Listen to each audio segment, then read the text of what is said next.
Good evening. It is now 7 o'clock, and welcome to the West Hartford Public Schools regular Board of Education meeting. It is Thursday, September the 6th, 2022, and the meeting is called to order.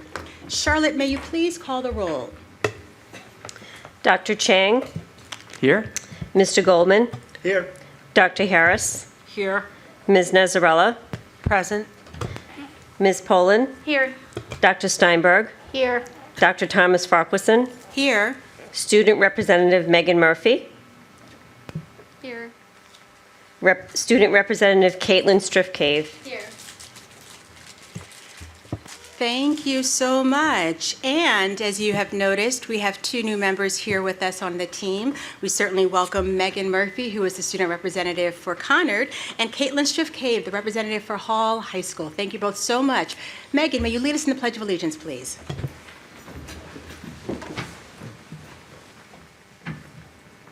Allegiance to the flag of the United States of America and to the republic for which it stands, one nation, under God, indivisible, with liberty and justice for all. Thank you. And this is our first meeting of the 2022-2023 school year. I'm not going to say welcome back. I'm going to say welcome forward, because we look forward to what comes ahead. With that, in terms of the agenda, we do not have a revision to the agenda order, nor do we have student participation at this time. We now are at the point for public communication. As we know, this is an opportunity where we're able to hear from the public your thoughts, your questions, your concerns. Each person is allowed 3 minutes, and there is 21 minutes per subject matter. Whoever does come to the podium, please know that we are attentively listening to you, although we do not respond to comments that are being made. We ask that you please share your name and your address before speaking. While speaking, please be mindful of Charlotte, who will hold up a yellow card to let you know when you have 1 minute remaining in your time. And when your time has expired, a red card will be held up, and that is a way of politely asking for you to conclude and take your seat.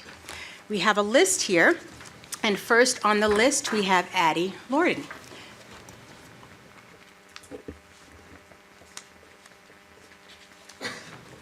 Good evening, Addie Lorna, 561 Park Road.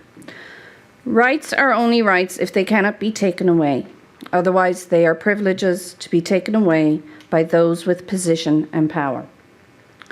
Concerns were brought by the people to this podium, concerns of abuse of power and position by administration towards parents and students. Financial discrepancies were brought forward, possible conflicts of interest were brought forward, hiring practices, merit and ability of those hired to positions across WHPS, the intermingling of town and district business. And what have we come up with all summer to rectify these? A motion, an amendment to procedures and policies, which unfortunately has been interpreted publicly because it has been done without the public's knowledge until the last minute, as a way of silencing the people further. Concerns were brought to you, and a motion is being set that if it is not on the agenda, it has to wait until the end of the meeting. That is how it's being interpreted. If that is the case, then all the students who spoke at this podium passionately about their subjects would not have been able to speak. They would have had to wait until the end. Amending the BOE procedures and policies to further silence the people is not acceptable. We, the people, demand that our voice be heard. We demand that when we come to you with concerns, real concerns, concerns that are based on information found in records obtained through FOIA, sometimes not obtained through FOIA because apparently record keepers don't feel the need to supply all records. When we bring those concerns to you, you should investigate them. You should look into them, and you should not be intimidated to speak up for the people you represent. You swore an oath. You sit in those chairs. Uphold your credibility, uphold your integrity, and serve the people and all 5,000 students who we pay to go to school to receive an excellent education, and it is subpar at best. Thank you. Thank you. Next, we have Anita.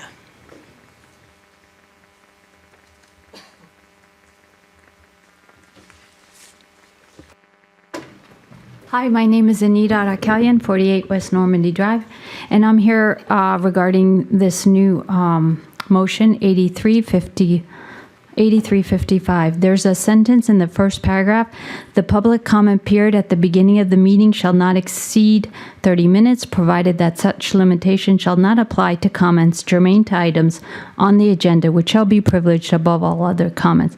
A maximum of 20 minutes shall be allowed to each subject matter. I would like that it gets clarified. And Dr. Steinberg, I would like for everything that gets spoken for this motion to be put into the minutes exactly, please. And that these minutes be available to the public on September 16th, because the second reading is September 20th. I would greatly appreciate that. Thank you. Thank you. Is there anyone else in the audience who would like to make a comment? Sir, please come to the podium. Share your name and your address, please.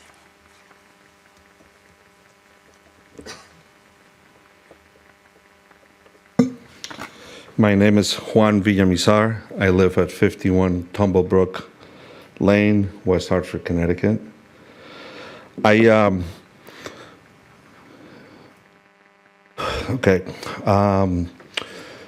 The Monday after Father's Day, I got my mail, and we happened to ask our mailman, "Hey, how was your Father's Day?"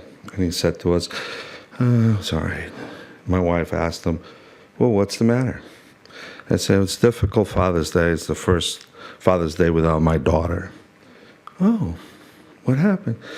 "My daughter had a tragic accident at school, and she died 11 days later."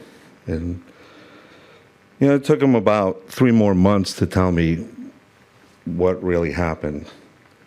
And so I share some of those happenings with a friend of mine who, in turn, turned around and asked the town for information regarding this incident.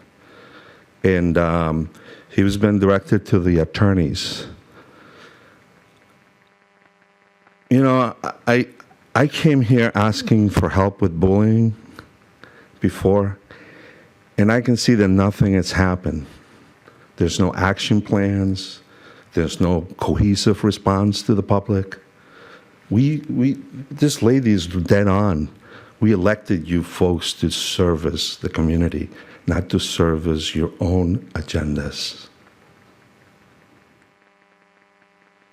We demand response. We demand action. What are we sharing with the community about how we can prevent this from happening again? Helping people who are suffering of the pain. I speak from my own experience as a parent.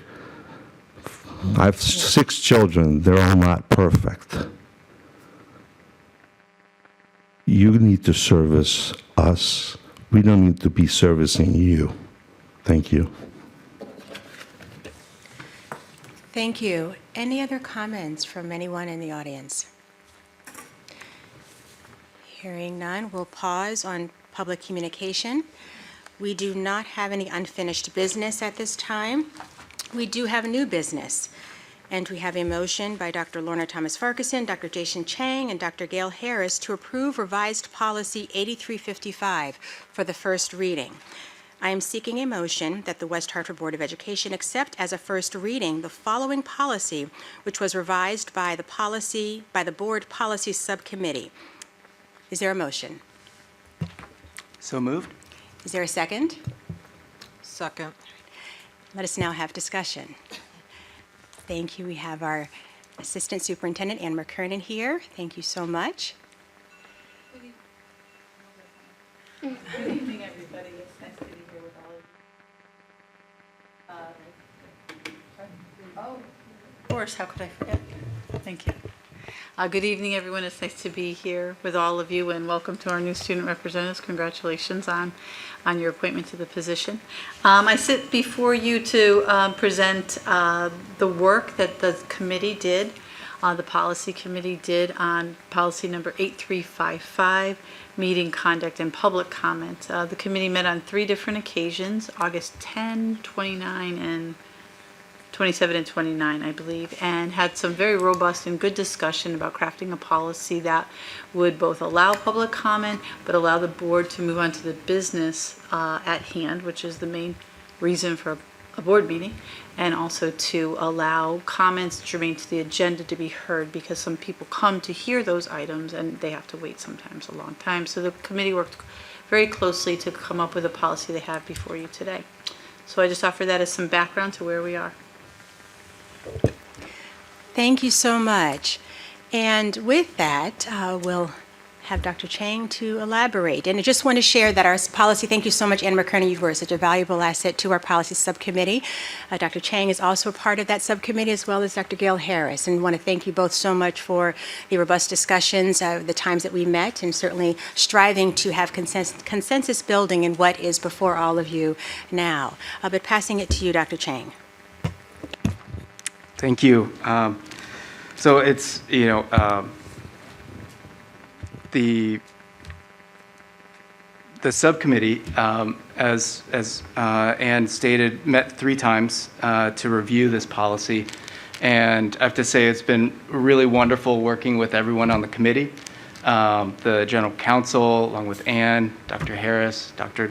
Thomas-Farquharson.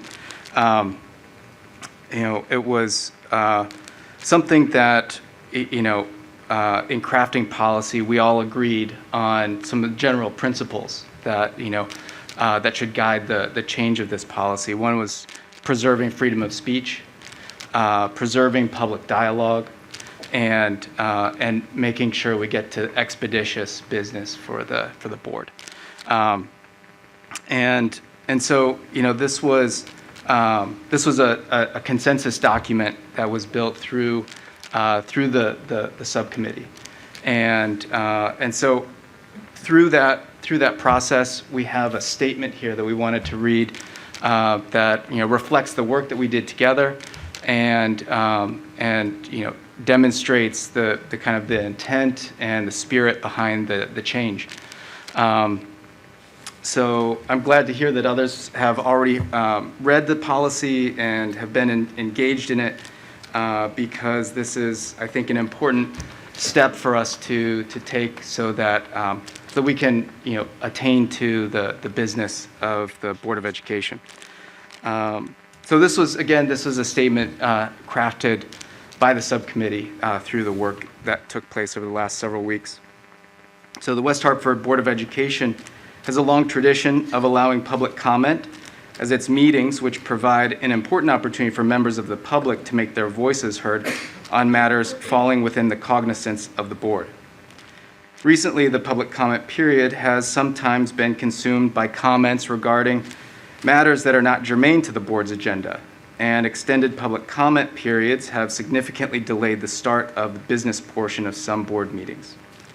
Concerns have been raised that such delays are not fair to persons waiting to present on agenda items or to other members of the public interested in the board's deliberation and action on agenda items for that day.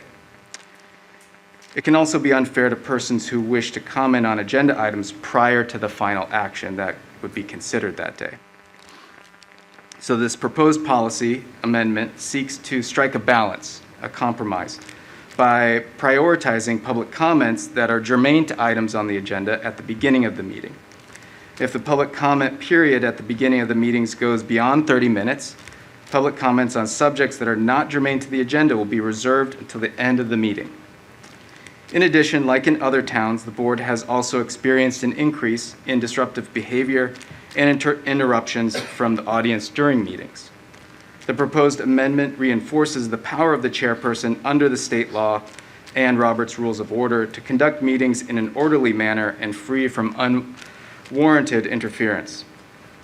The policy committee met on the days that Anne had described and presents this policy, this draft policy for recommendation.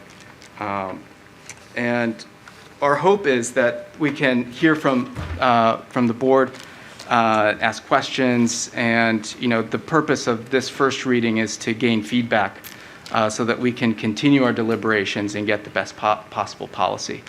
And I'm confident we can do that, as we've done this work over the last several weeks, and am confident we can get there. Thank you. Discussion, thoughts, suggestions, feedback?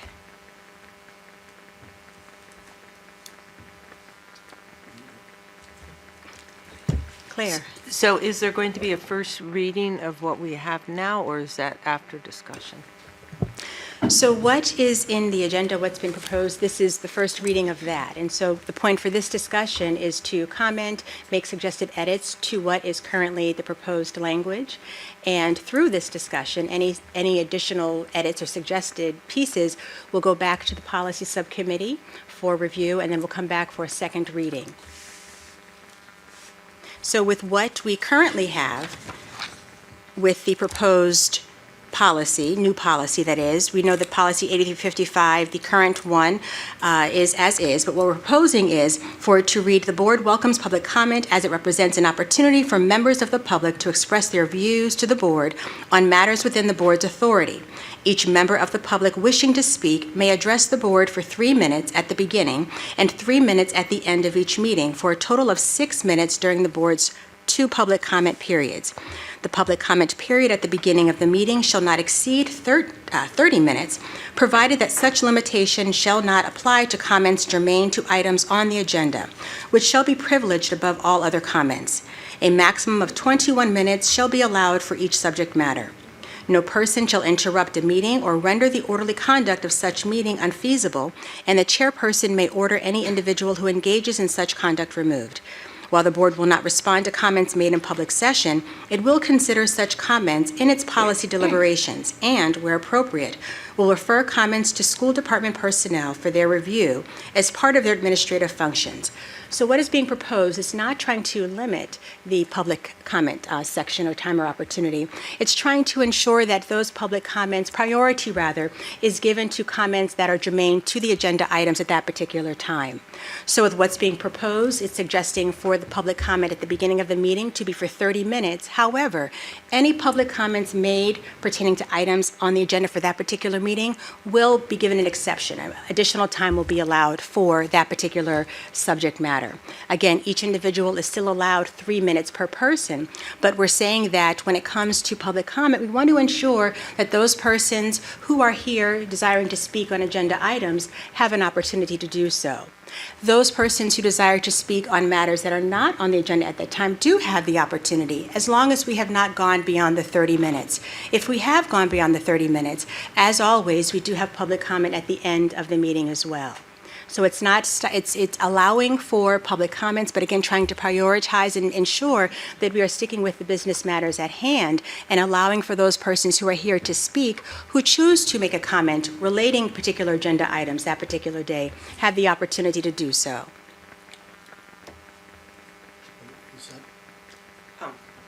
So if I understand correctly, next, say this was a decision that would be voted on next week, the public comment regarding that policy would have priority over comments on other policies, so that we could get to understand where the public feels and hear all the speakers on that item that we're voting on.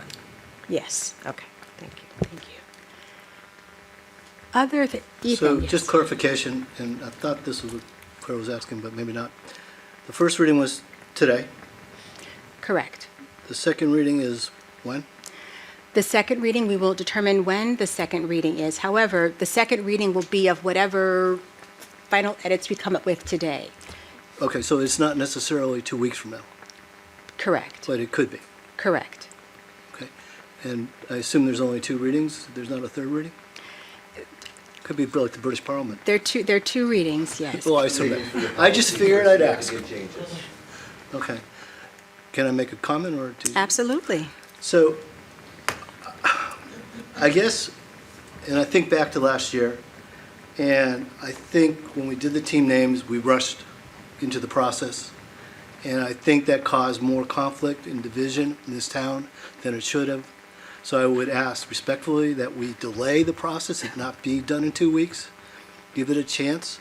I mean, I'm also concerned that the intended action of restricting, it comes across as an intended action of limiting and restricting. You heard that today. That will be people's perception, whether it's true or not.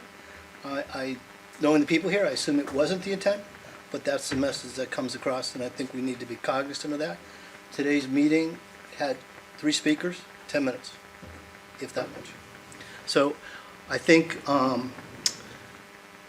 last year we had a couple hot button-up issues, and some of them are still there, but the team names, unfortunately, has already, that I don't see that coming back.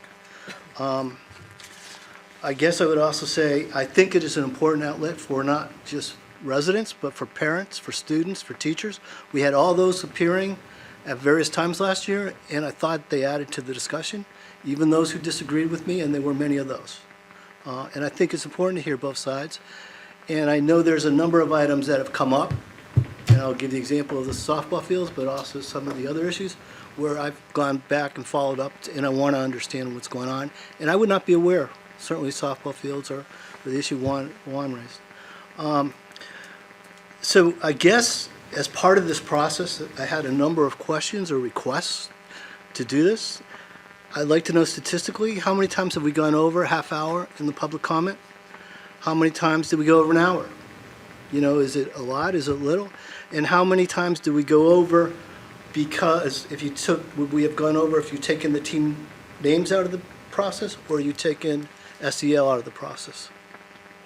Because those to me seem to be the biggest, where people wanted to input, and I don't have any problem with that. And like I said, it was on both sides. I went through the June meeting, I don't know the date. There were 7 comments on SEL, 4 on girls softball, 3 on team nicknames, and 2 I couldn't really figure out. But, we should be looking at statistics and looking at that, and maybe you all have done it. I just didn't see it in the write-up. And so, unfortunately, I deal in statistics. But I think that's helpful to have the discussion to see what's going to excess. Sorry. The comment was made that individuals are forced to wait, but these are parents, students in some cases, young students in some cases, teachers as well as residents who are making comments. So it's a balancing. Unfortunately, somebody is going to wait. And I guess my question is there, because I just think the feedback is so critical, and that's what we're here to represent, and I just think it's important. Is there alternative ways to do it? And then also, the third paragraph talks about disruptive behavior and interruptions, and I guess I could be just oblivious to things, and my wife tells me I am very often. I just didn't think it happened that much. Not to say it wouldn't happen, but to us as a community, I thought people came, were respectful, people were upset, people were stressed, but I didn't feel that was that bad. I would say if you're going to do that as a policy, let's do it as a separate policy, because we're talking of freedom of expression shouldn't be mixed with, I just think there's one's positive, one's a negative. And then I would also like to know what other towns do in terms of public comment. Do they do a cutoff at 30 minutes? Do they do a cutoff at all? Do they do a cutoff an hour? I just think there's a lot of unanswered questions. And then finally, if necessary, are there other, like I said, other alternatives? If we need to come in, and I work, although in fairness, I'm sort of hybrid now, an hour away, I'm willing to come in a half hour early if that will help the process.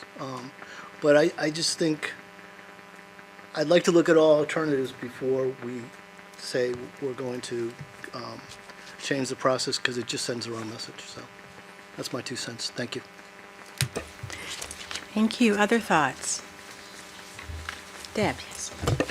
Thank you. I appreciate the work of the policy committee on this. I think this is a really challenging issue because we do want to hear from the public. And there are multiple ways that the public can get in touch with us. We always recommend email, phone calls, and speaking at the board meeting. And I personally, as just speaking for myself, do appreciate hearing from folks at the board meeting. But I also understand that prioritizing the agenda items, particularly if we're going to vote on something that evening, that makes sense to me. Like, those are the items I want to hear the most about, are the ones that are going to have a vote that night, so that we can let those comments inform our decision-making. I have to say, I found the language a bit confusing. It feels like it was written by an attorney, and that's great, because we do want it to be legal.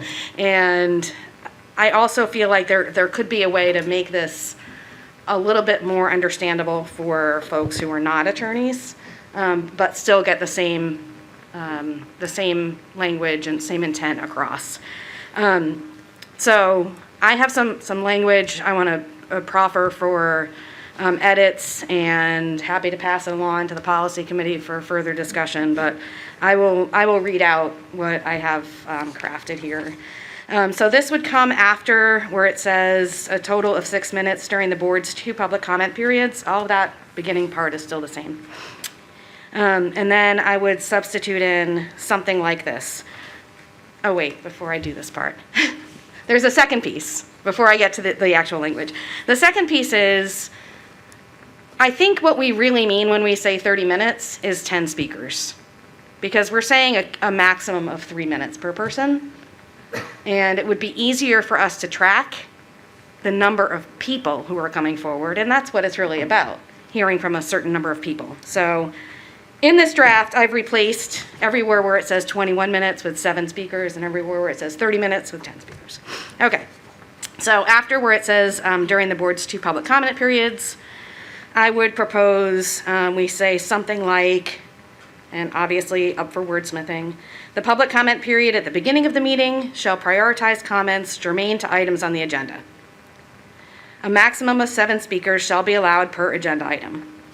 Once all those wishing to speak on agenda items have done so, if fewer than 10 people in total have commented, then public comments on items not germane to the agenda may be provided, to a maximum of 10 comments in total.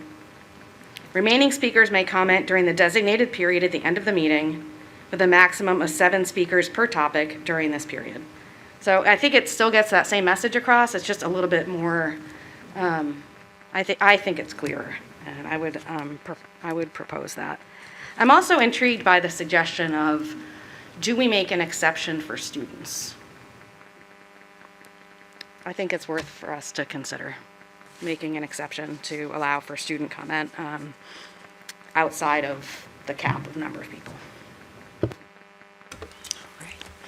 Thank you. Thoughts, suggestions, comments? Again, what Deb has shared. Yes, Claire.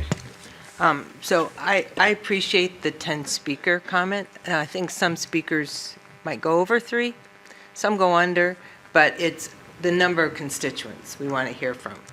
7 to a topic, and in the mascot situation, there were 7 for pro and 7 against. So at times, it can be 14 on a topic, but both sides were given 7. Right, so back to, I like the student priority thing, but I also know that students of all ages can present at a Board of Ed meeting.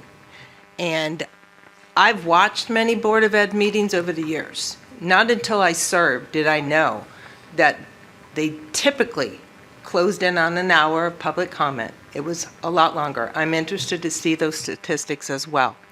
But when you have younger people coming to speak on a topic that you're voting on, or presenting on some new things that they've done, you're now pushing them off till 8:30 before they even get on the agenda. So I like the idea of prioritizing, and there is time at the end of the meeting. It's all recorded. It's there for anyone to see. Anyone can speak at the end of the meeting. And is there a time limit to that other than 7 per speakers per topic? So there is no proposed time limit at the end of the meeting. It still pertains to 21 minutes or 7 persons per subject matter at the end of the meeting. And then I also understand this is a meeting conduct and public comment policy. So meeting conduct needs to be part of it. And I know you don't feel like anything has not been kind or appropriate. I want kids to feel comfortable being here. I want kids to be able to watch. And I did not know that some of the words and things that have been over the past year happened at Board of Ed meetings until I've been on the board. So you might not see it, but I have a different opinion, and I like a public comment. I think we need to be civil. There's ways to make points. And I would like any child in the district and any parent in the district to feel okay about their child watching every single board meeting that we do this year. And I hope that's the case. Thank you. Other comments, thoughts? I'm in total agreement with that. I don't have any problem with what you just said, so. But I'd like it to be a different policy, but the same, whatever, we can work that out. That's the policy. Yep. If I may say, I appreciate what you're sharing. I think we must also recognize that when it comes to following parliamentarian procedures, which we do, and that is going by Robert's Rule of Order, which we do, that's already implicitly applied in terms of our meetings, in terms of in terms of what has been described in terms of decorum and things along those lines. This is just articulating it in a way to reemphasize that. I don't have, so I guess let me state, I agree with the concept that kids should be able to watch and the parents should feel comfortable. So if people were saying something different, then unfortunately I missed it or just don't remember it. But I don't disagree with what you're saying as far as we expect people to be respectful in all sorts of situations and should watch the language they use. So. All right, thank you. Other thoughts, comments, suggestions? So can I ask a Let me just see if anyone else, That's just a fine. moment. Anyone else, any comments, thoughts? All right, Ethan, yes. So question is, can I send a list of my questions and some of it the statistical ones? Because I do think it's important we understand just what happened, because I'd like to know, because I remember a lot of people speaking, but I also remember sometimes where there weren't that many. So I'd be interested to see statistically what it is. And then also, it's like, I understand about small kids presenting, so maybe we do a special carve-out for them, but still, my fear is, we push people back, it just sounds like I don't know, it just rubs me the wrong way. And I would certainly hope we don't cut if we're gonna have people speak at the end, then I don't think we should cut them off. If you wanna come and you're willing to stay here, then we should be willing to stay here. It's just my opinion. Thank you. I'd rather go home. Other thoughts? Just a process question. So we do not have a meeting the first Tuesday in October. How will we and the public know when the second reading and vote will be? In terms of that, we actually are looking to, and if there's agreement with all, to have that at the meeting on October the 18th. And so that would be the second reading, and at that time, that would be the vote. And so that was actually something already considered, and that will allow for there to be a second reading, certainly allow time for our policy subcommittee to meet, to take into account the suggestions that have been shared here, and to re-present an updated proposal, or rather a motion, policy that is, to all those who are here. Before we do that, though, we're in discussion period. I realize we must actually vote to accept the first reading of that before we go into preparing for the next reading. But nonetheless, let us continue with the discussion, and then we will proceed with that vote. Gayle. So if we edit this policy, we go back to committee now and we edit the policy, does that now become the first reading again, or will that be on the 18th, the second reading and the final reading, even though it's been edited? The former of what you've said, yes. It will be, this is considered the first reading, so any edits to this will be a part of the second reading. Okay. Other thoughts, comments? Who do we send the questions to? If you can send them to myself at our Assistant Superintendent Ann McKernan, please. Other thoughts, questions, any other discussion points?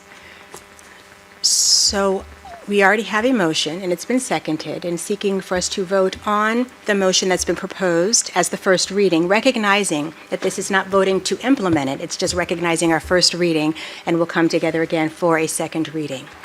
So all of those in favor of the first reading, say aye. Aye. Aye. Any opposed? Oppose. Any abstentions? The ayes have it. All right, thank you. Well, can I ask, I apologize, can I ask one more question? So questions come up, better ways, or people look at alternative ways to do it. We would then vote on that as opposed to discussing it and thinking about it? I'm just asking if that's a possibility. Again, I realize it could be sent out or whatever, but the question is, I mean, we got this, or I got this, Gayle had given me a heads up, but I got this Friday. And we were busy, it was Labor Day weekend, I read it, but I just think sometimes you need time to process and think. True. And I realize I'm the one who voted no, but I'm still open to ideas, but. Nope, that's all right, and that is where, so in terms of the granular details of things, that's where the policy subcommittee goes through more of the granular details of processing, trying to come up with suggestions to not make it as labor intensive for the rest of the board when it is presented to you.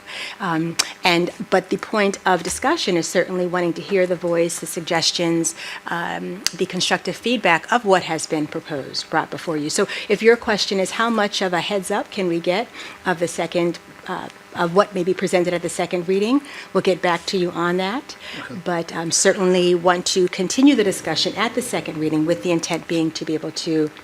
I just think if you could even do it the first November meeting, but just to give people time to think, but whatever.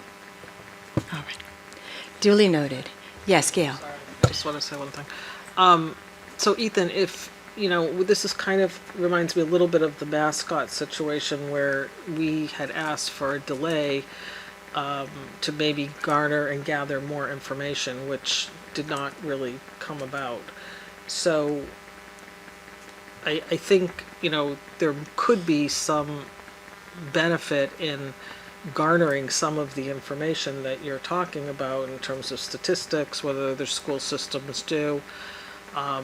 And I don't know if that would be something that we would, we would want to have in the policy committee if we're going to make any edits, because having additional information about what other, I myself have glanced, when we were doing this in the policy committee, at what some of the other school systems have done, and truthfully, it's all over the board. I mean, some don't have any public comment at the beginning, and some have a limit of 15 minutes, and so it's really sort of everywhere.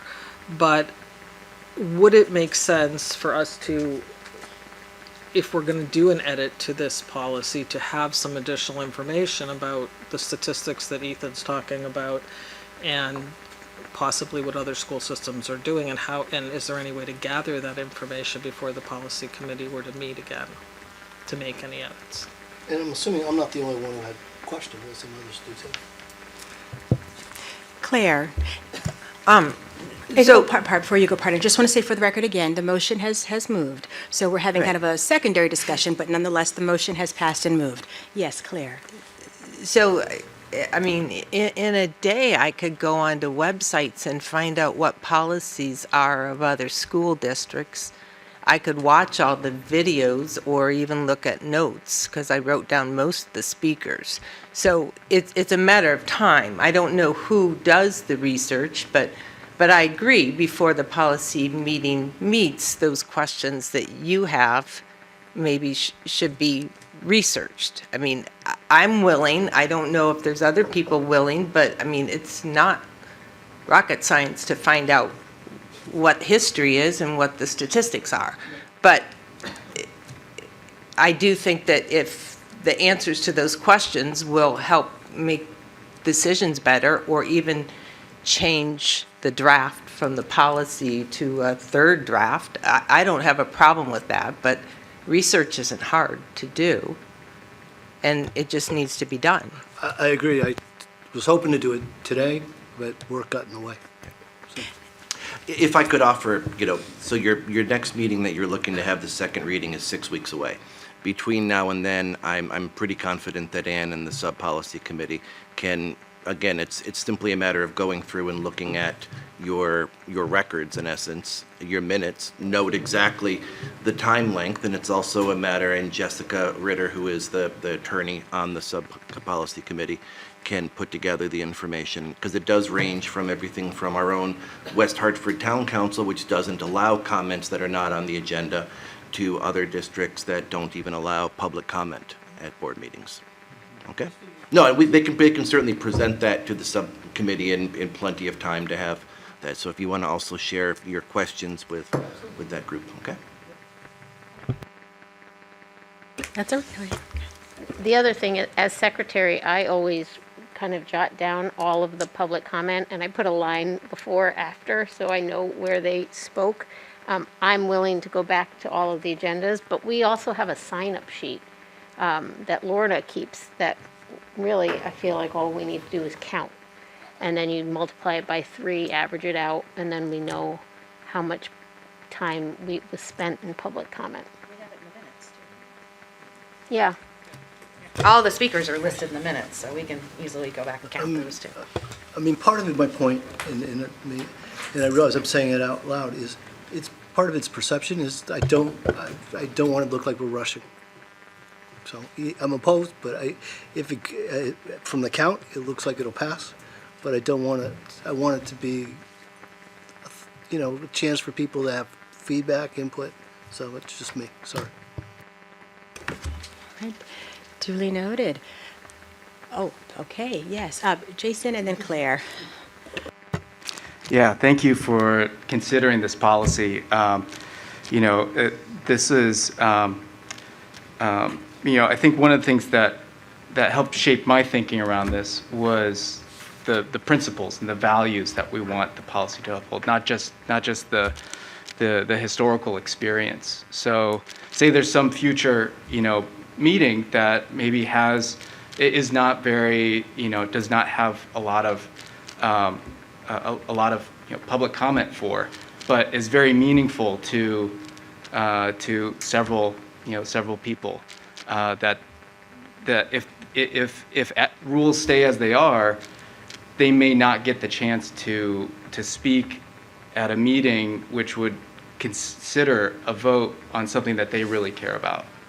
So I think this policy does strike a balance, a compromise for prioritizing those comments about the business that the board is going to be handling that day. And to me, that is that's where the impact of public comment. That's where we want to see that impact, is when we're making decisions. And if there happens to be less public comment then yes, we want to hear from folks, and I don't see this as curtailing public comment at all, but prioritizing that which we actually have a responsibility to listen to in that day. And so that's where I feel like this policy really does strike a good balance. But I'm convinced from the conversation that we can revisit this and we can get it right. Claire. And just to clarify, I've not served on a policy. This is the first time on a board. But in a policy change, that committee meets outside of the public board meeting, comes back with a policy, and then we discuss, we converse. That policy meetings that were made with Dr. Harris and Dr. Chang and you were all part of the board policy protocol, correct? Correct. All right, well, thank you so much. Thank you all so much for that. We will reconvene to have our second reading. And with that, we will continue with the agenda to Part B, Adjustment to Teacher and Administrator Evaluation Processes.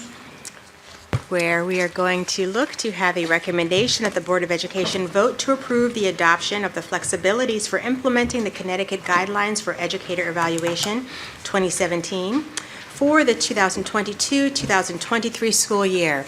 So we're so glad to have Mr. Duarte with us and Mr. Vicinis with us as well. Passing it to you both. All right, good evening, everyone. Welcome back. Congratulations to our 2 student representatives. When we talk about the educator evaluation, we like to think of it as a reflective process that leads to thoughtful discussion centered around what are we doing, how are we teaching, and to what degree are students learning and meeting these successes.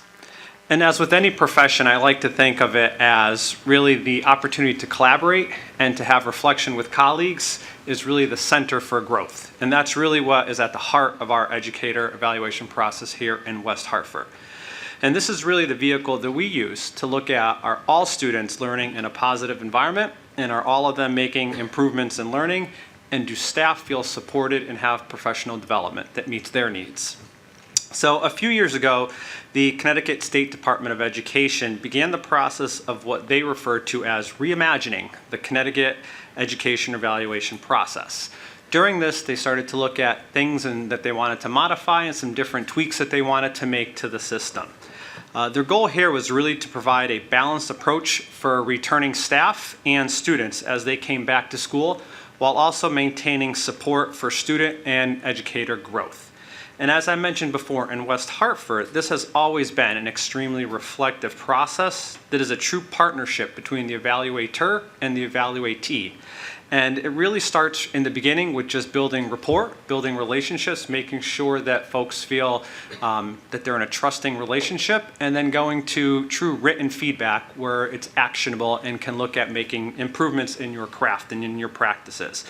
And so having many conversations with staff last year and even the year before that, talking about the flexibilities, people were really excited about these, and they really felt like it was leading towards much better conversations and really I think a more realistic view of what's going on in classrooms, because the real focus here was on more frequent but shorter observations. And so as an evaluator, I would go in, and rather than see this one large 45-minute lesson, and then I'd sort of be done with it, I would come in multiple times throughout the year at multiple times throughout the year and be able to see that, see a good glimpse of the instruction, see what was going on.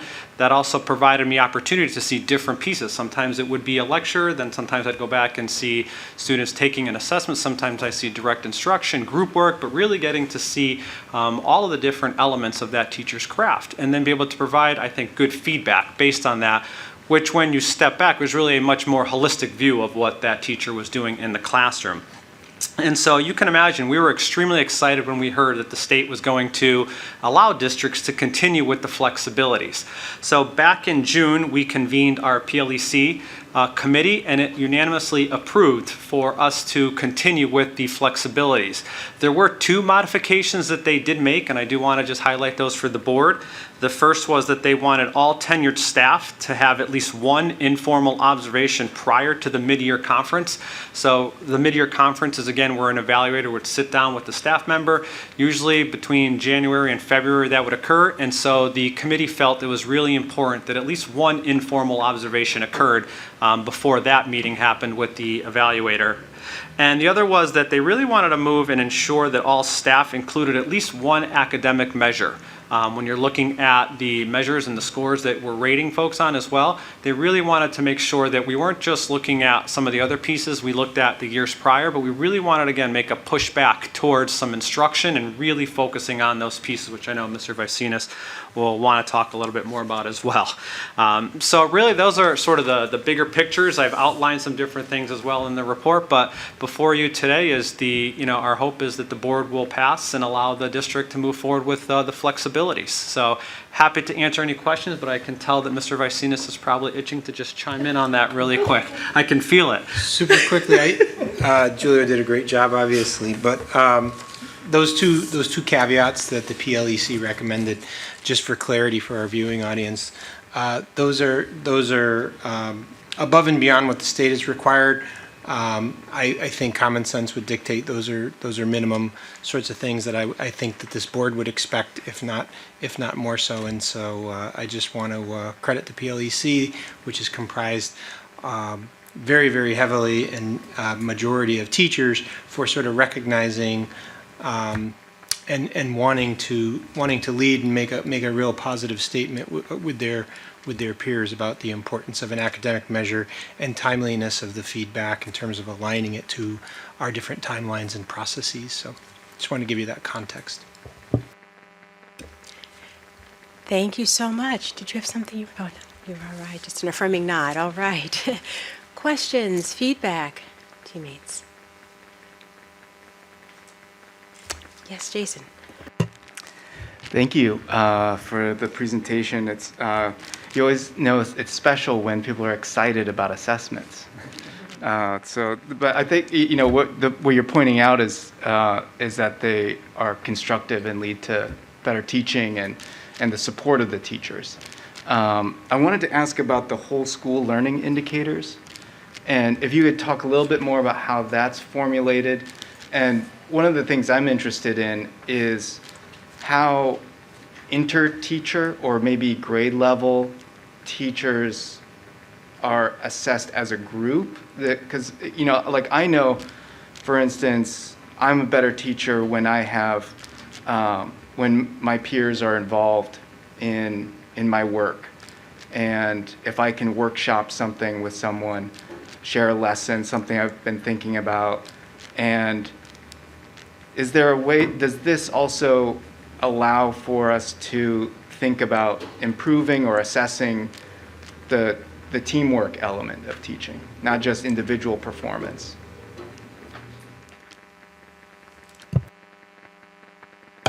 Yeah, so I know I can go back certainly to as a principal, we would certainly look at, and oftentimes, relying on some of our survey data to kind of highlight an area of need that we would see or an area of growth that we wanted to focus on.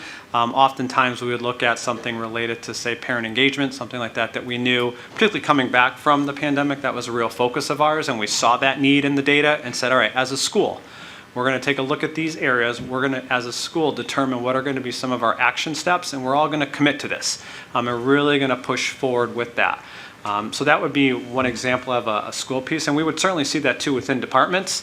I know Paul can probably talk a little bit more about some of those, that teaming, exactly what you're talking about, and leveraging that collaborative team time that we have. I know that oftentimes, like our Algebra 1 team would get together, they would identify what would be a real area that they would look at across various assessments, across even just what they saw from the year past. All right, this is going to be a real focus for ours this year. Let's identify that as a team, and now let's work together as a team on that and really consistently relying on each other for that area of growth and having those real deep conversations. In terms of taking that, and I'll use the example of teamwork, collaboration that you mentioned, Jason, kind of where does that surface in the evaluation and development tool? I'm going to point to two places. One of the things, first off, there's an indicator under professional practice that's a catch-all. That's I don't know that you see it here, but in our evaluation instrument itself, we have some kind of domains that teachers and our other professional staff, our student support specialists, look at. It's kind of a parallel system. You have a planning domain, you have a classroom environment domain, an instruction or service delivery domain, and then you have that professional practice. That's definitely one of the domains that we can house it under, but one of the sort of the places and the ways that we do it often, or at least the way that I did it, speaking personally, we had something that was called a review of practice. So if I'm doing a classroom observation, whether that's an informal or a formal, as you kind of read about a little bit here with the flexibilities and the number of them and all the rest, those are all very specific, and they very, very much hit on what was the planning behind this and how well aligned was it to the student need, what analysis was done, what did that look like in terms of the resources used, et cetera, et cetera. The classroom environment and the instructional practice, all things that I'm going to see firsthand. But where do I get to comment on this person's collaboration with their peers? And generally I can think of people who have, just a great knack and talent for this, and they're the strength of a department or a school, and you really want to put them on that pedestal. And maybe there's perhaps an individual now and again who's lagging in their performance, and you want to boost them. So a review of practice would be something that I can formally write up that says, hey, I got to observe, or this is a collection of my observations during our different meetings, staff meetings, and this is an area that I want you to either work on, or an area where I say this has just been such a support and a benefit to your team based on your willingness to do X, Y, and Z, that I then kind of document. So that's kind of where it surfaces. I don't know if that answers it. We don't necessarily have a specific rubric of performance like we do for teaching practice, but we are able to capture that data and send messages and provide feedback to people to enhance their long-term growth and development. Other questions? Ethan, yes. Question for you, and maybe I'm reading this wrong. In what was written listed 5 priorities. Is that from the state, or is that is that West Hartford, or is that West Hartford taking what the state has? Sorry, that's taken straight from the state's website and the letter that came out from the state to all the districts. Okay. They don't prioritize? By prioritize, you mean looking at each one individually? I guess I'm looking No, I for... just said one is more important. I mean, I've been taught various places that everything can't be equal. If everything's equal priority, nothing happens. So, and I believe it. And it's not to say that there can't be a close second or a close third. So, but I mean, if that's coming from the state, that's coming from the state. Yeah, and I will say that within buildings, depending, and even within certain, a team or whatever that be, you may look at something as more of a priority for you based on the needs of your building or based on your surveys or whatever you're identifying here. And certainly as principal, oftentimes I would look at and say, hey, this is an area we really focus on this year. Then we make some really good gains and all of a sudden look at something else. But as far as actually saying, like, this is the priority of it, I don't think that they've done that. Because it just seems to me that academic achievement will bring all the others with it. So, but if it's coming from the state, it's coming from the state. So. No, I think I understand your point, Ethan, and I think what Julia was kind of saying, these are domains that are all important, and I think each principal will do a gap analysis. But it brings me back to this was feedback from us as a leadership team, but more importantly, it was feedback from our own teachers that they saw that same importance to returning to a focus on strong academics while not losing any of these other things. These are all very important. And that kind of spoke to why in our flexibilities, we're trying to go a step beyond what the state is saying and saying we will be certain to include an academic indicator in every professional staff's learning objectives, which the state has said, oh, you can focus on any of these, and we don't want to lose focus on any of these, but we want to be certain that it is not exclusive of a focus on academics. Yeah, I'm not trying to diminish any of the items. No, I agree. It's just I've been taught, trained, however you want. You have a priority. Second question is measurement. Do we have ways to? That was one of my frustrations last year. I remember asking the question. It's just, and part of it is the cliche is what gets done, what gets measured gets done, and that's a separate question. That's way beyond that. But it'd be just, like I remember in the academic, I thought the numbers were great, but they weren't really there wasn't a goal or objective, and I guess I was hoping we could start trying to do something like that, or.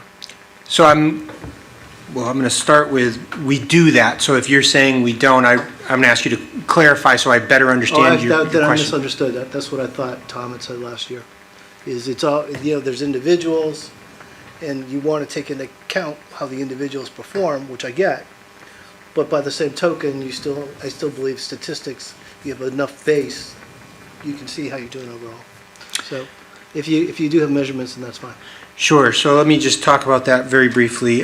So every professional staff, teachers, support, educator will have indicators of student growth and performance that are part of their evaluation model.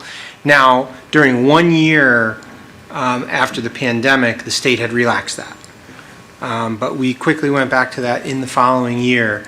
And the flexibilities have broadened some of those areas, but we, again, that's where we're ensuring, and I believe we ensured it, but didn't necessarily have it written as a mandate. And so we just came out with stronger language this year, so there would be absolutely no question, there'd be very, very good clarity. And it's helpful for us too, in terms of working with staff if there were any issues. But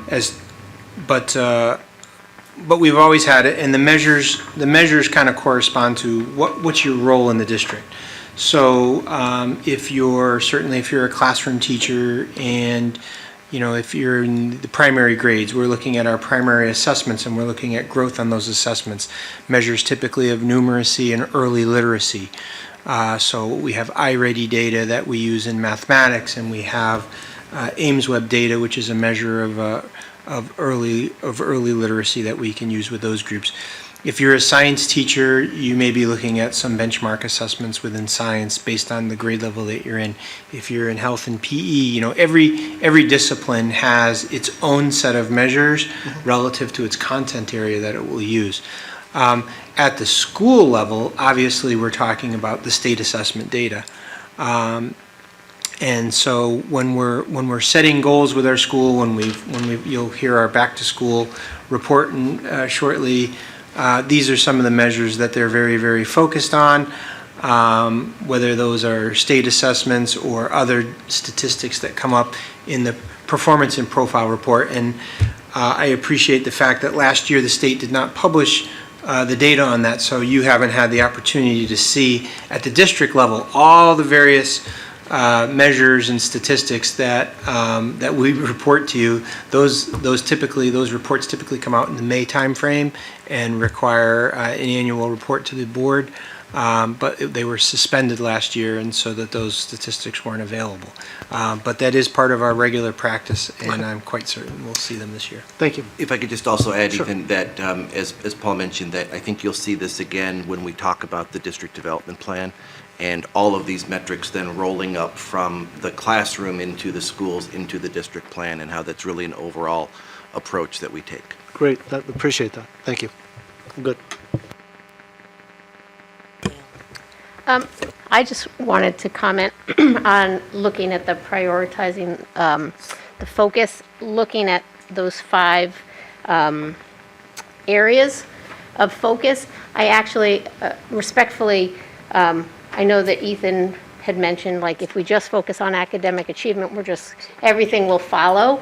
I actually see these 5 as really interrelated, and I think when we talk about academic achievement, the other 4 issues allow for academic achievement for all students. I don't necessarily think if we just focus on academic achievement that we're going to be targeting all of our students. I think having social emotional learning and overall well-being of our students as a focus. I think equitable learning opportunities for all of our students helps all students achieve academically, culturally responsive teaching and learning practices, and again, also engaging with families. So respectfully, I feel like these 5 issues are intertwined and interrelated, and they will actually, the first 4 will actually drive academic achievement for all students, as opposed to certain particular students who function within the school setting without these needs. So I just wanted to comment on that. Can I respond? Yes. I wasn't diminishing them. I'm just saying, to me, you have one priority, and then everything else, I'm fine with the close second. So I don't think we're that different, but. I would actually argue that the other 4, I would prioritize the other 4 over academic achievement, and I think if you prioritize the other 4, academic achievement will then follow and flourish. I just think we have it reversed. All right. I'm going to happily piggyback one item, which is you'll both hopefully be very glad, as Andy mentioned in our district strategic plan, you see that we do emphasize and focus and have different strategic action steps related to supporting all these efforts. So, and your point is well taken, Ari. There's a readiness to learn feature, and one size does not fit all. But we don't want any one of these to get diminished in the face of the other, which is why we went after to say we want to ensure that as we're coming out of the pandemic, we also make sure that we're focusing on creating those environments to support that academic learning and that we take a balanced approach to it. Other questions? Gayle, yes. I just was wondering, and you may have said this, but is this mandated from the state, or is this sort of a guideline from the state? So if the board were to elect not to use the flexibilities, we would go back to our model from, I think it was now 2 or 3 years ago. So that would be removing all of the flexibilities that were essentially allowed by the Department of Education. And so again, as I said before, I think in the conversations that I've had with all of our educators in the buildings and administrators, I think us here and on the exec team feel that these flexibilities really do provide for better, deeper, richer conversations that ultimately help lead to I think folks improving their practice and ultimately students learning. Okay. One thing I am concerned about is that if we look at the state Department of Education website and we look at some of the achievements now in math and English, we've noticed that there's been a tremendous amount of slippage in the last couple of years. And on top of that, the achievement gap between white students and minority students has slipped even more. And when I look at something, like these 5 bullet points here, and it's more towards what Ethan was saying, and there's no real priorities given, they're sort of going to be treated all equally when we have the achievement gap growing and the math and English numbers sliding. I do wonder if, we need to be prioritizing some of this with support on some of the other ones, but prioritizing some of the academics more than we might be doing. And sorry, and I'm just going to say that that is for the District of West Hartford. It's not across the state. I think probably most districts are slipping, but West Hartford has definitely slipped from the last time those achievements were looked at. So we're going to talk, so first your point is well taken. I guess I don't want to conflate the teacher evaluation process and the state test results across all of Connecticut. I had the opportunity to look, and we're going to talk in the next report. But one of the things I included in the report was one very short comment about what I'll call a measure of rebound. Obviously, scores during the pandemic slipped across the state. They slipped here in West Hartford. They slipped less here in West Hartford than across the state, but it was still a substantial hit and still had a genuine impact on students that are enrolled in our schools. And it's something we take seriously, that we've built a continuity of services plan around. We build strategic efforts around. It does not in any way, shape, or form, I don't want to presume it gets solved through this evaluation process. We had a very, very strong teacher evaluation process for years and years and years. And it was, I don't remember in what year, but maybe it was 5 years ago, the state came in and said, all districts will go to a model like this, and changed our evaluation process. They have since kind of rethought that, and they're moving back to a model that provides, I think it's going to end up being closer to what we historically had, which is intensive support for our new teachers, specifically our novice teachers, our non-tenured teachers. That's actually something Julio mentioned in the written report, but it is a condition that we put into place above and beyond the teacher flexibilities last year. We said we want to ensure that we have formal observations of our non-tenured folks so that we can have the sit-down meetings with them. We can ensure the full length of any observation, provide all that feedback, ask for the planning documents, because that's just prudent supervision. That's just, and it's supporting teachers. It's not our evaluation process has never been a gotcha for teachers. It's always been something, how can we support you where you are, sustain your strengths, and be on a cycle of continuous improvement, move you up to the next level. We have a dramatic number of supports that we've had in place, and we have new ones for this year based on based on our evolving work. But I'm happy to just, share we're at least 10 percentage points above the rebound that the state is seeing. The state's, on average, they're only at about 85 to 86% of their historical pre-COVID performance on state assessments. And as you saw in the upcoming report, West Hartford is at 95 and 96%. We still have a ways to go. We still have gaps to close with students, but we had been seeing prior to COVID, we had been seeing incremental gains to close the achievement gap. We have a significant belief, which I think speaks to some of these other pieces. If we can close the opportunity gap for kids and we get them into classes, specifically at the secondary level, their achievement will follow.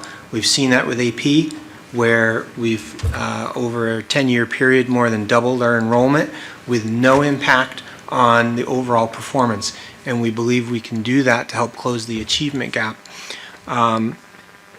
That's definitely an example where we know through both teaching practice, scaffolding, the expertise that our staff has, we can support kids in the setting, but we also do need to do work with them socially, emotionally to make sure they see themselves as capable of that, taking those risks. We need to make sure that our staff are encouraging those and having all those teaching strategies. So I really do think it's a kind of a holistic piece. Through that, I 100% agree with you. Our eyes are on the impact of those efforts, which we think will be realized through academic achievement and future opportunities for children.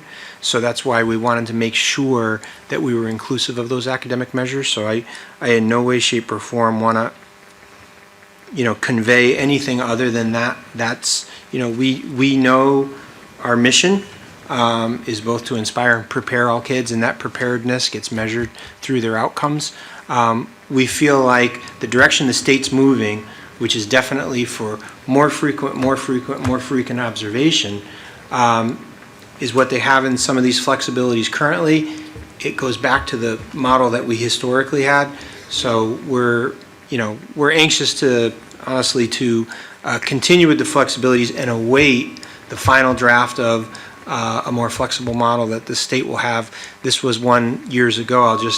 Last thing I'll say, we had for our tenured staff, folks that we knew were high quality. We used to be able to put them on professional growth options and things of this nature where they could be mentoring as part of their overall professional development goals for the year. And the state model they had come out with kind of threw everybody into one bucket, treated them all like first-year teachers, where you had to have 3 formal observations, 2 informal observations, and then that was it. And we're looking to get back to something that keeps the administrators in the classroom with frequent observations, but hopefully also provides us with those flexible professional growth options for our veteran and highly qualified staff. So that was long-winded, I'm sorry. No, greatly appreciated. Thank you. Claire, yes. So with the informal evaluations, the commitment to having at least one by your mid-year, do you have the personnel, and how many informals can a teacher get? And the reason I bring it up is that many informals you get not observed because you might come during testing or in some way you might come into a classroom and what you're there for the informal is not observed. And so my concern is how many informals can you realistically do as an administrator, especially in a building dealing with a lot of issues. And then if a teacher does get below standard, is part of this evaluation process a support path to help those teachers who are getting below standard in any informals? I'm going to talk briefly, and then I'm going to turn it over to Julia, because I only just have one opinion piece I want to say. First, you can theoretically have as many informals as an administrator as you would want to do without feeling like you're stalking a person. But it speaks to, I think, the last point that you brought up. If you go in and you observe something that is concerning to you as an administrator, you're gonna want to follow up with that person. And there's no prescription that says you're only allowed to go in this many times or that many times. You go in with your professional ethics. You asked, a realistic question. What's realistic? The come in before mid-year, I mean, that's just sort of a dose of reality that almost, you would think we don't need to say it, but we want to say it. We want to make sure that we say it so we hold ourselves accountable. We wouldn't want one teacher to fall through the cracks where they have their mid-year and I hadn't made the time because I had a lot of non-tenures on staff, and I knew that Julio was he's a tenured guy and he's sharp as tacks, and I don't need to worry about him. But I'm not doing him a service if I haven't gone in to see him, and now I'm going to sit down with him and talk about how it's going. So we just put that in there to make sure that no one falls through the cracks, and that we've had that opportunity to observe. But I'll let Julio get airtime. I think, the reality is it requires you as an administrator to be strategic. And I know that would be like for myself every day, I would have that goal. Like, all right, I got to get into at least 1 to 2 informals today, so I can go in. And that was while I'm walking the hallways. I would always be in the hallway during passing time. Bell rings. Now I'm walking to wherever I'm going, and I'm going to stop in, because it doesn't need to. And that's actually the best time. I would just stop in, whatever's going on. If there happened to be an assessment or something, I may just say, oh, okay, go to the next classroom. But between my office and like 4 corners, I could hit a bunch of classrooms on the way down, and I would just need to be really disciplined and strategic about that.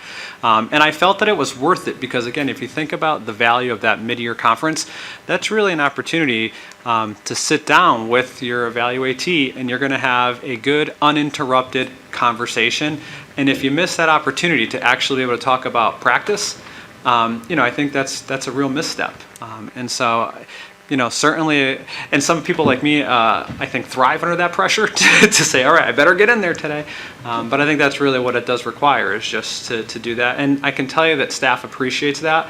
You're seeing a much more authentic task rather than, hey, there's a formal observation tomorrow at 1 o'clock, I'll be in. I mean, you kind of know. They know everything's going on, and you see what you see. When you just pop in, you get that. And I think going back to my opening statement is that's why it's critical that we have the relationships we do with our staff, and that, as Paul mentioned, it's not a gotcha. And certainly you're going to come in and we've all been there. Great teachers all of a sudden have a not so great lesson. And so it's the ability to say, hey, let's talk about that. And I always wanted to hear, like, do you know what went wrong? What would you do different?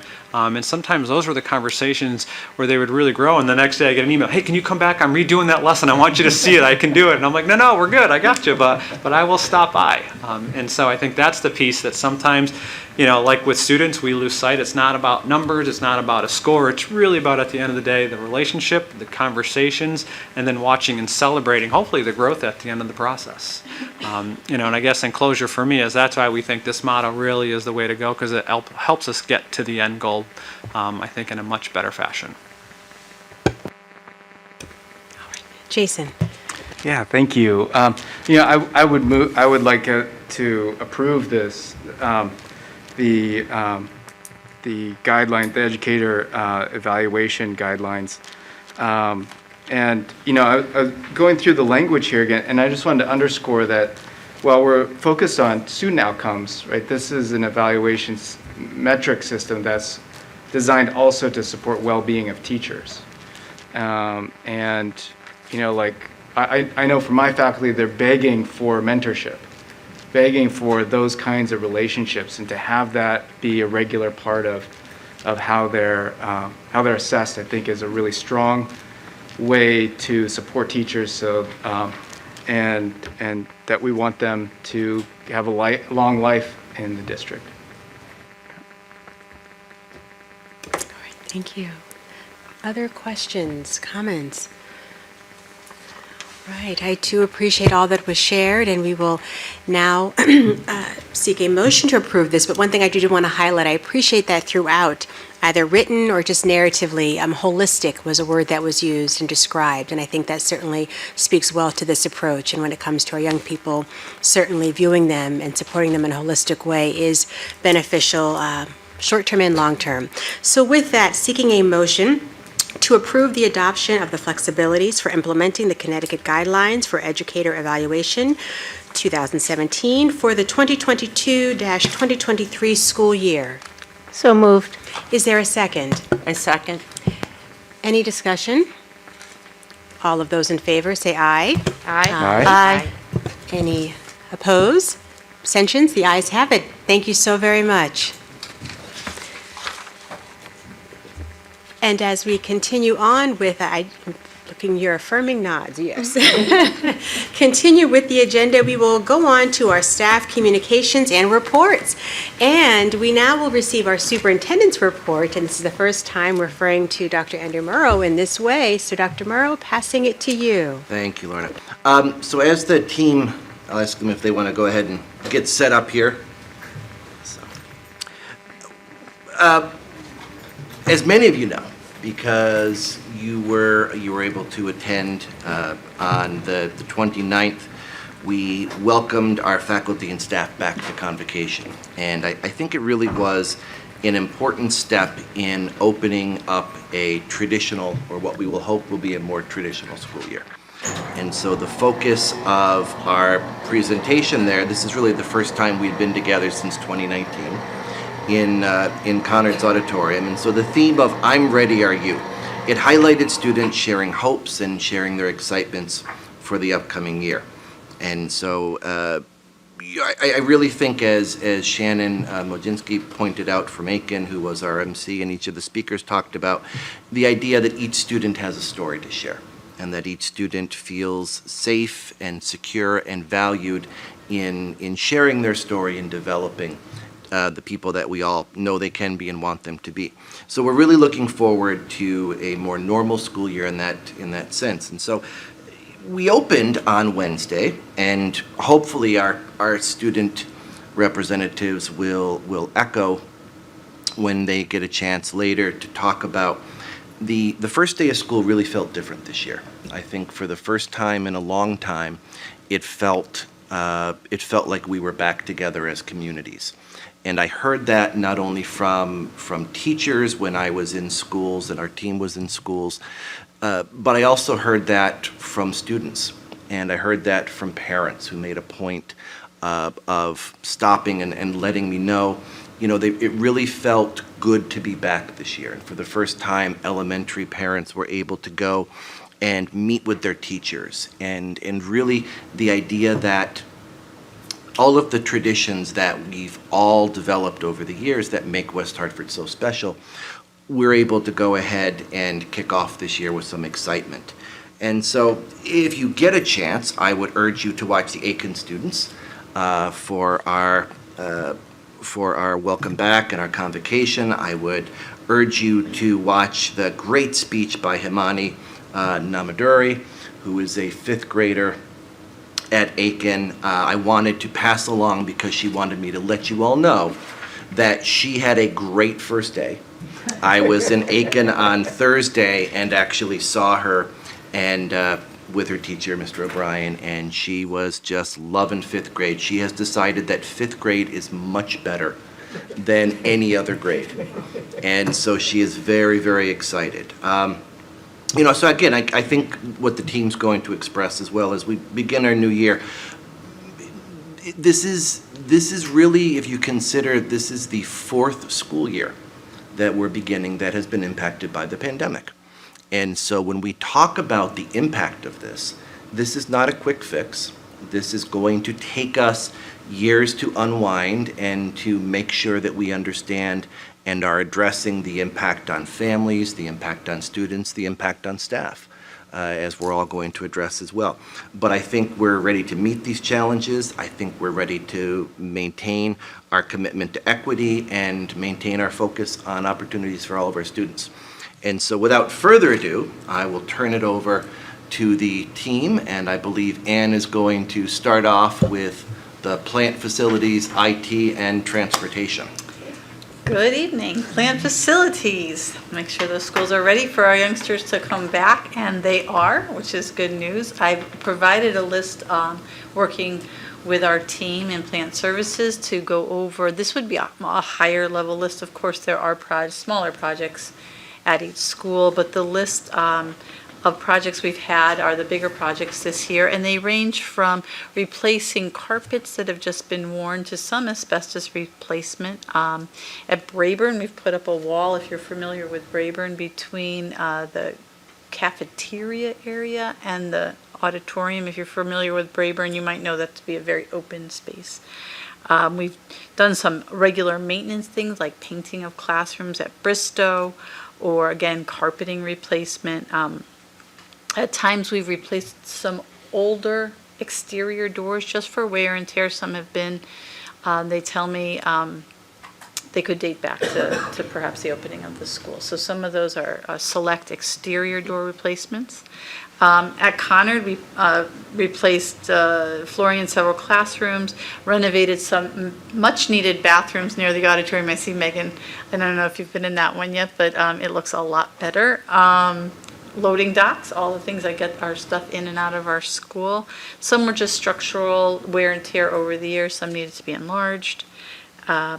Many of these things you'll see as a theme going through the list. Good updates in many places. A couple others I'll point out.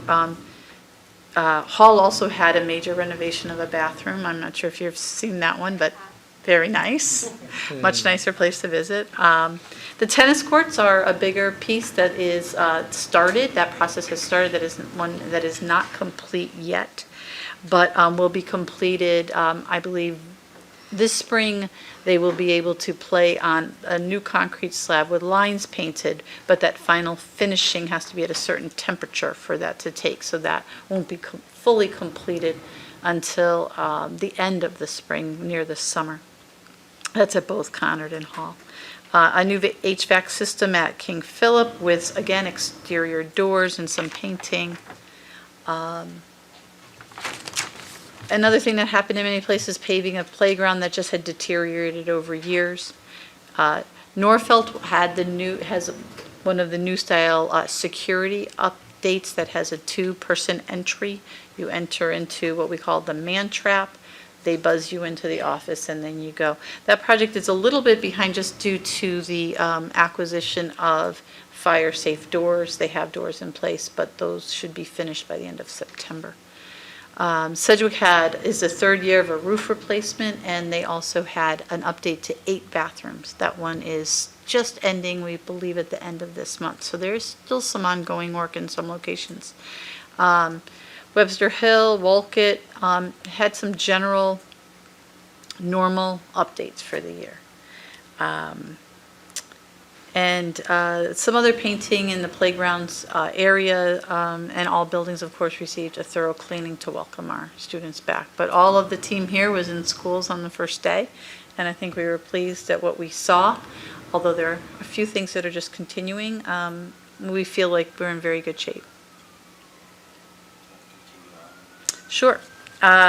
Moving on to information technology, and we should have an update from our security director, Eric Dempsey, soon, but we're trying a new rapid response system at Conard. It is a much more updated system where there will be blue lights at different places in the building, so if the if the school ever had to go into lockdown, it can be done in a different way using different technology with blue lights available so that it is seen throughout the building. And so we're going to try that system there first, and then depending on how we do there, continue to roll that system out. Some of it's technological, what phone lines it uses versus, I've learned the word POTS now. POTS means plain old telephone system. Did not know that.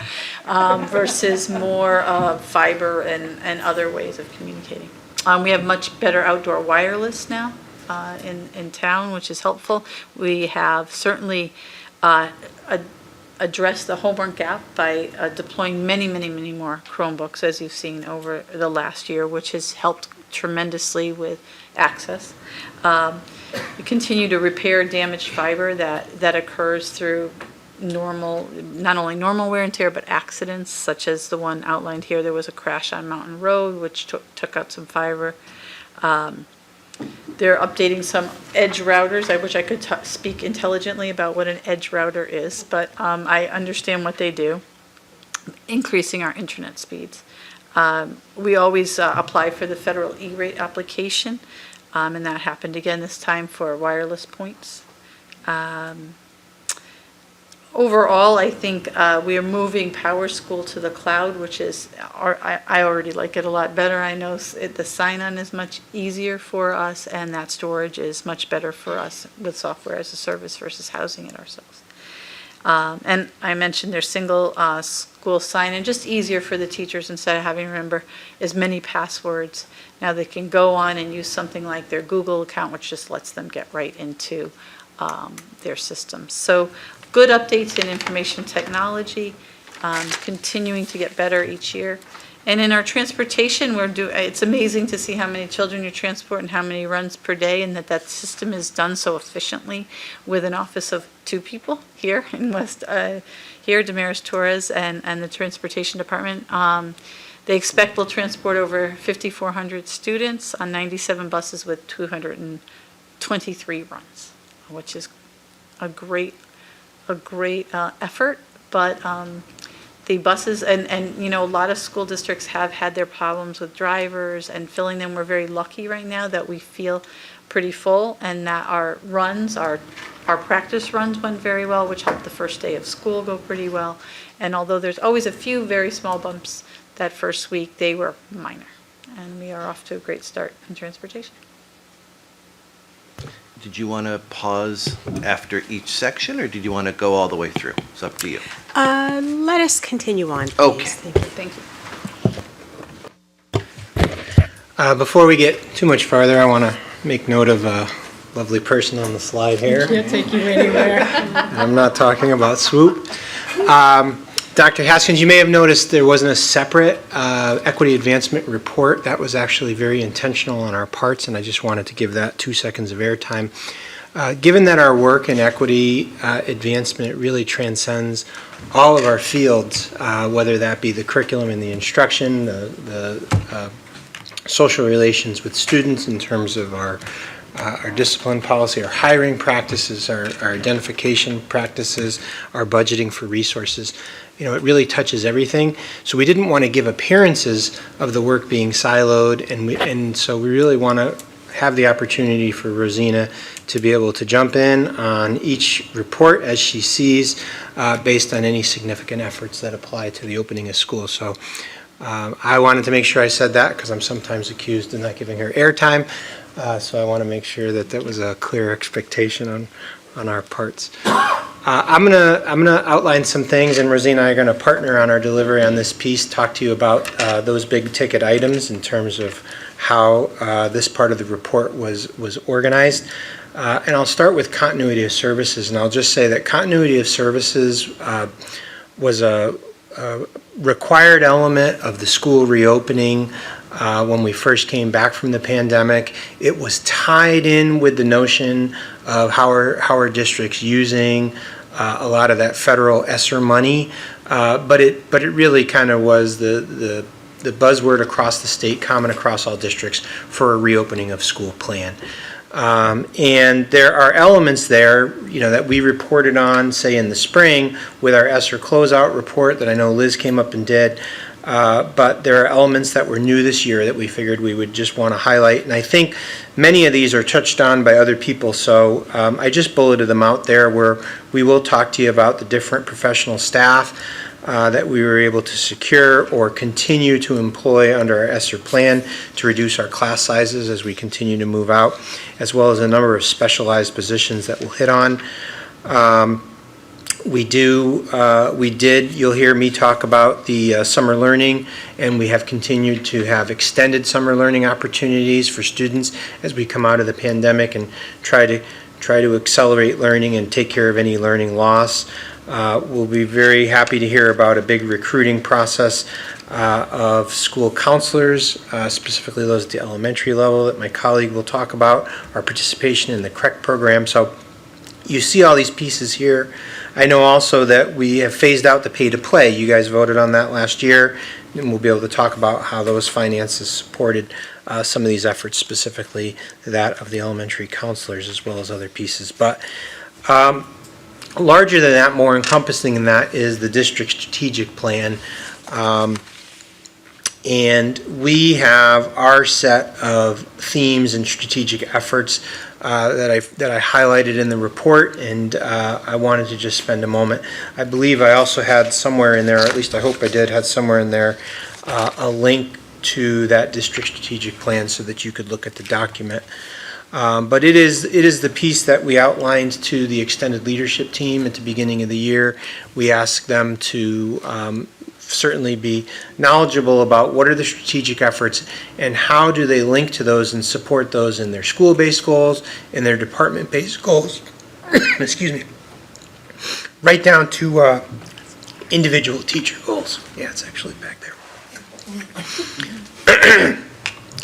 But we are hoping to ensure really a strong focus on student-centered learning. Student engagement, we recognize, is the key to our continued success and the positive rebounding that we've been able to have. We are continuing to emphasize culturally responsive teaching practices and finding ways that make sure that our curriculum is meaningful and relevant for our students. We want to continue our emphasis on social emotional learning, finding ways to integrate that into all facets of instruction, and with a real focus this year on building that integration so it doesn't live as a standalone piece, siloed, in a certain block of time within the school day. We know we want to continue to foster a positive school climate, and we're working specifically on how we can be more proactive in our approach when working with students, especially as we analyze gaps within, say, some of our discipline patterns. And we want to continue to work on the board goal to recruit, hire, and invest in a high-quality, diverse, and equity-committed workforce. So those areas really, when it gets down to it, are the areas that we want to ensure that all facets of the organization can connect to and can provide strategic actions around. We've outlined in that district plan that was linked in specific things that we're looking at the district level, and then that gets drilled down to become more specific as you begin to look at it at a school and at a classroom level even. Relative to our summer programming, and excuse me for my hoarseness, Summer Connections and ESOL Summer Prep. These are not new programs. These are programs that have been in existence in the district, as well as the Hannock Summer Program for quite some time. The Summer Connections and ESOL Prep, during the pandemic and through the support of the ESSER funds, we have expanded. Traditionally, the Summer Connections program supported just our two magnets, Smith and Charter Oak, but during the pandemic, we've opened it up to all 11 elementaries. And you see that we had roughly 200 students in attendance at each of these two programs.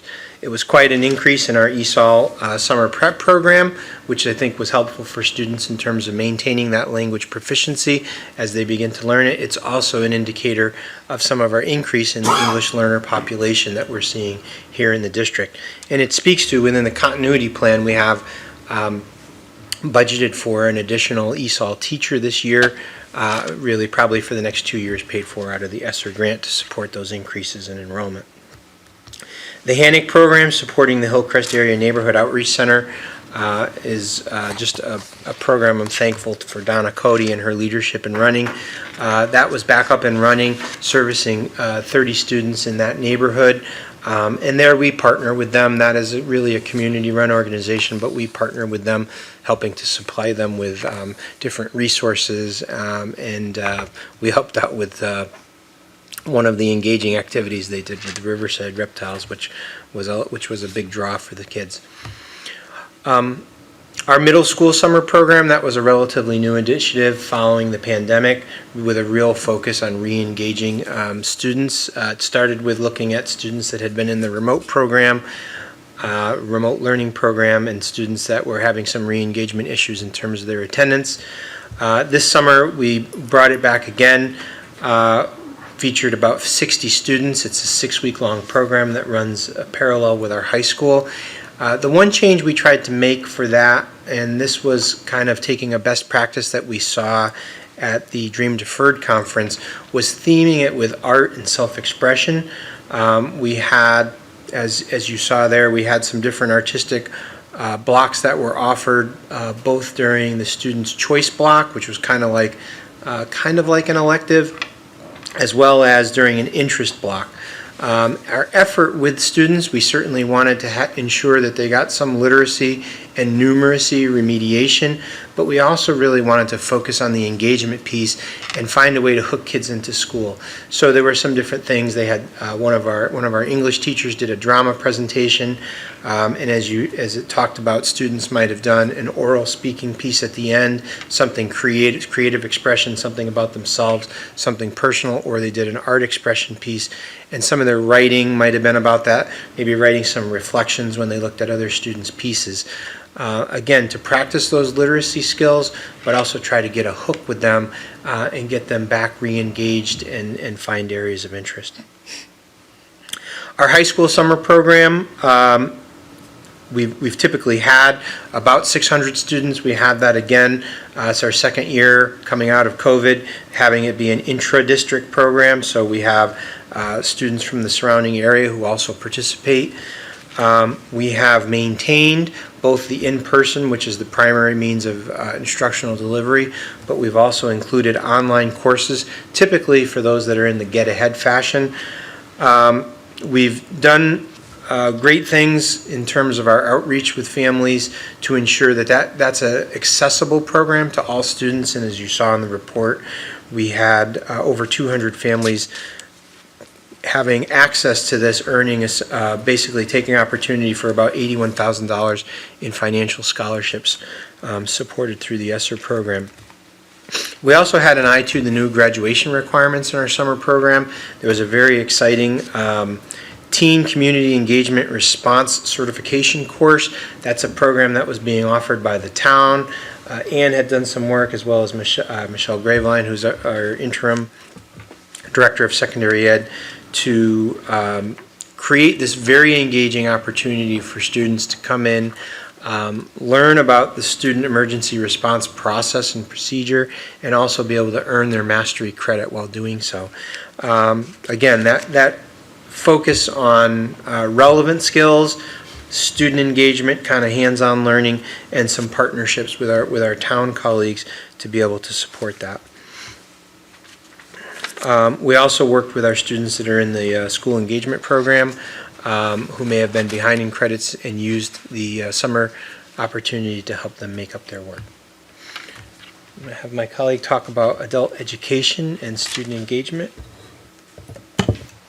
Sure. Good evening, board. Welcome back, and welcome Megan and Caitlin. Thank you for representing your peers. So I'm happy to report on behalf of West Hartford Adult Education, an operation that still falls under my purview and is grounded in our equity framework. We are pleased to share that West Hartford Adult Education programs are regaining traction after, a lull period, staggering enrollment. Our programs traditionally serve adult learners that hail from over 40 countries and represent over 100 beautiful languages. And many of them are parents of school-age children in our district. And so this summer's two-generation model was the collaboration. No offense, I'll pass. We had a two-generation model this summer, kind of modeled after our English for Families program that takes place during the school year, in which parents were able to extend their learning into the summer months while their children were engaged in our summer school programs too. So it made for a productive summer educational learning experience for the whole family in some cases.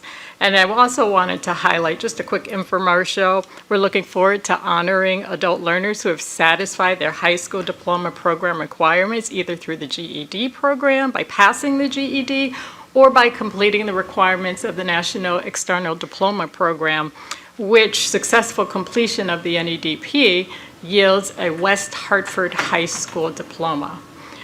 So we look forward to honoring them. The graduation ceremony will take place sometime in November, so stay tuned for that. In terms of community outreach and engagement, do you want me to go to that yet? Go ahead. All right. So I want to talk a little bit about our food programs as part of our engagement. You know, while general school operations take a break during the summer months, risk of food insecurity does not take a break for most of our most vulnerable students and families. So it was abundantly clear to us through our newsletter and our analytics through our newsletter that families were already thinking about what they were going to do for consistent meals for their children during the summer months. And so we're so thankful to have such a strong partnership with our West Hartford Food Pantry, Gifts of Love, and West Hartford Mobile Food Share, and our Fern Street Food Ministry.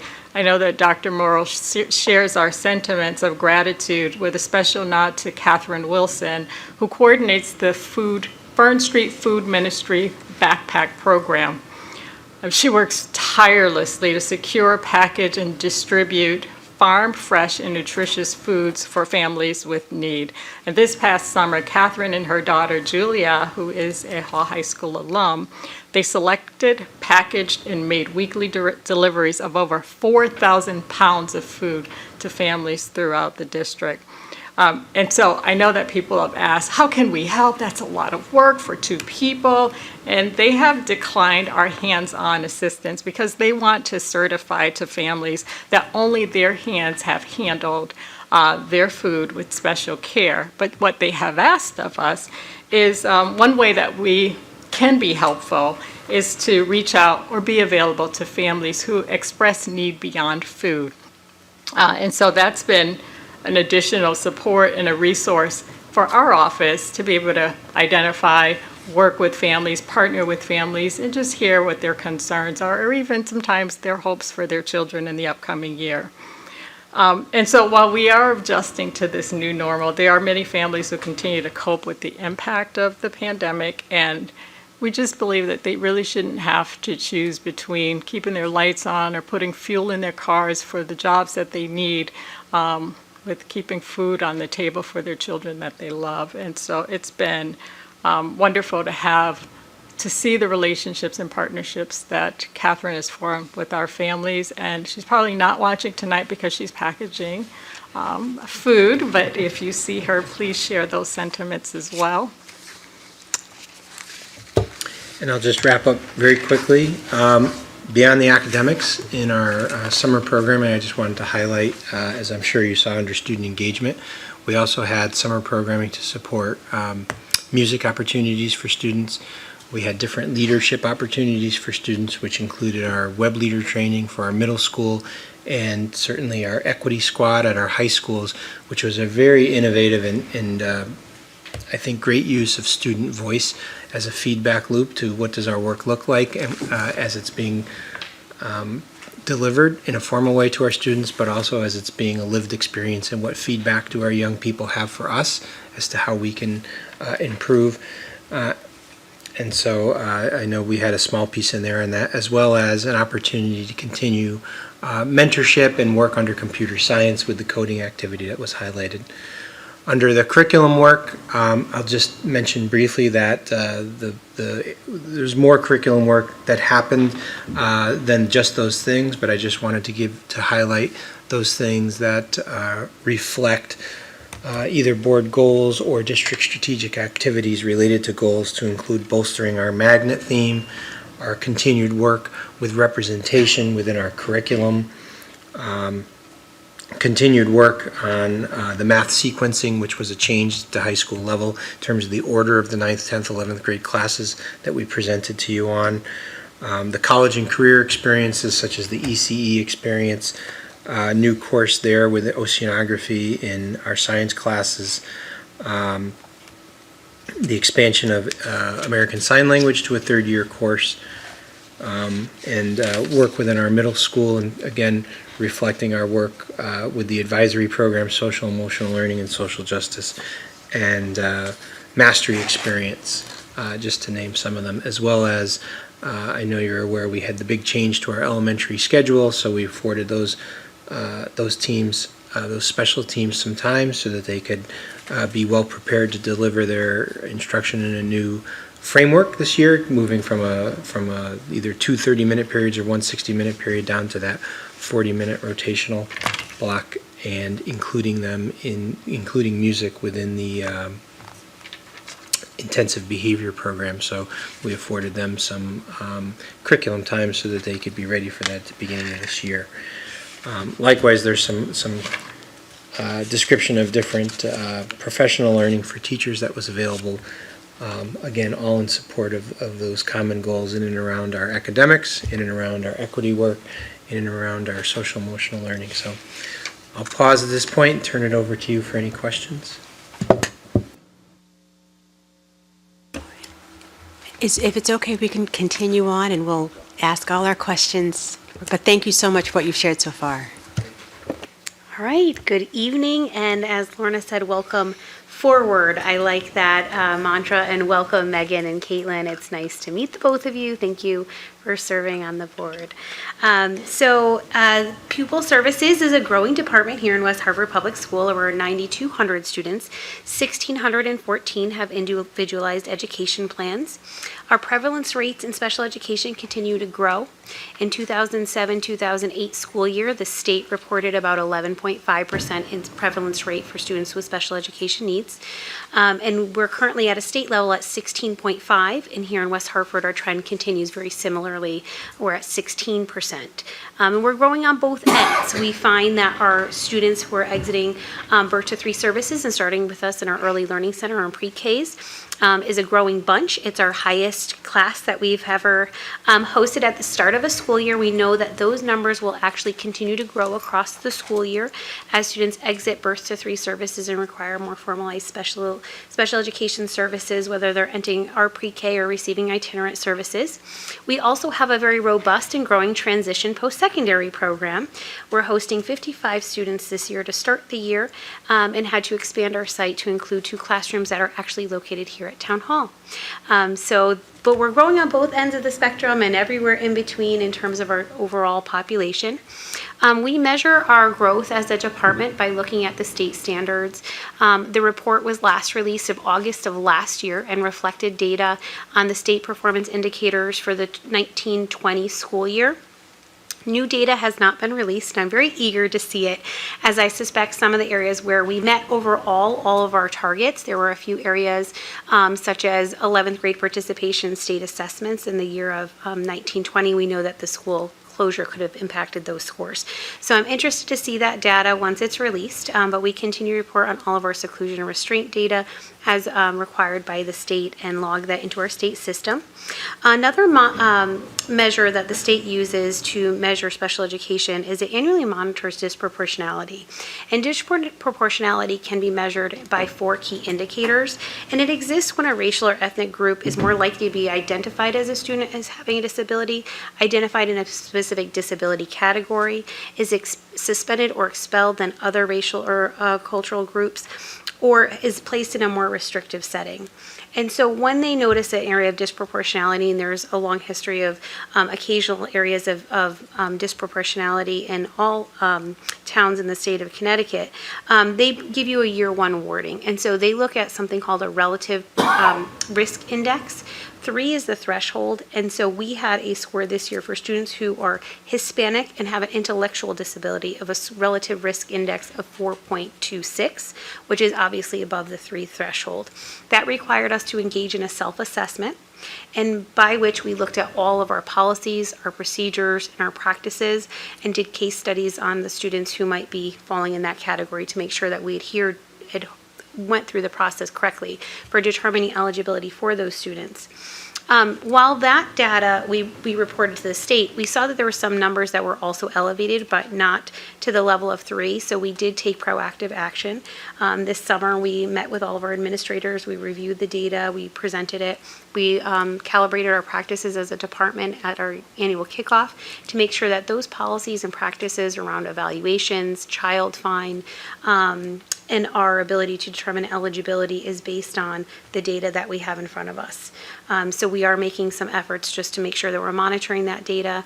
That'll be something we're looking for, and it aligns with the goals and objectives you see for our department as well. We're also coming off a great ESY program, so it was so nice to hear all the summer programs. I was trying to tabulate how many students. I think it's like 1,500 students that participate in our summer programs.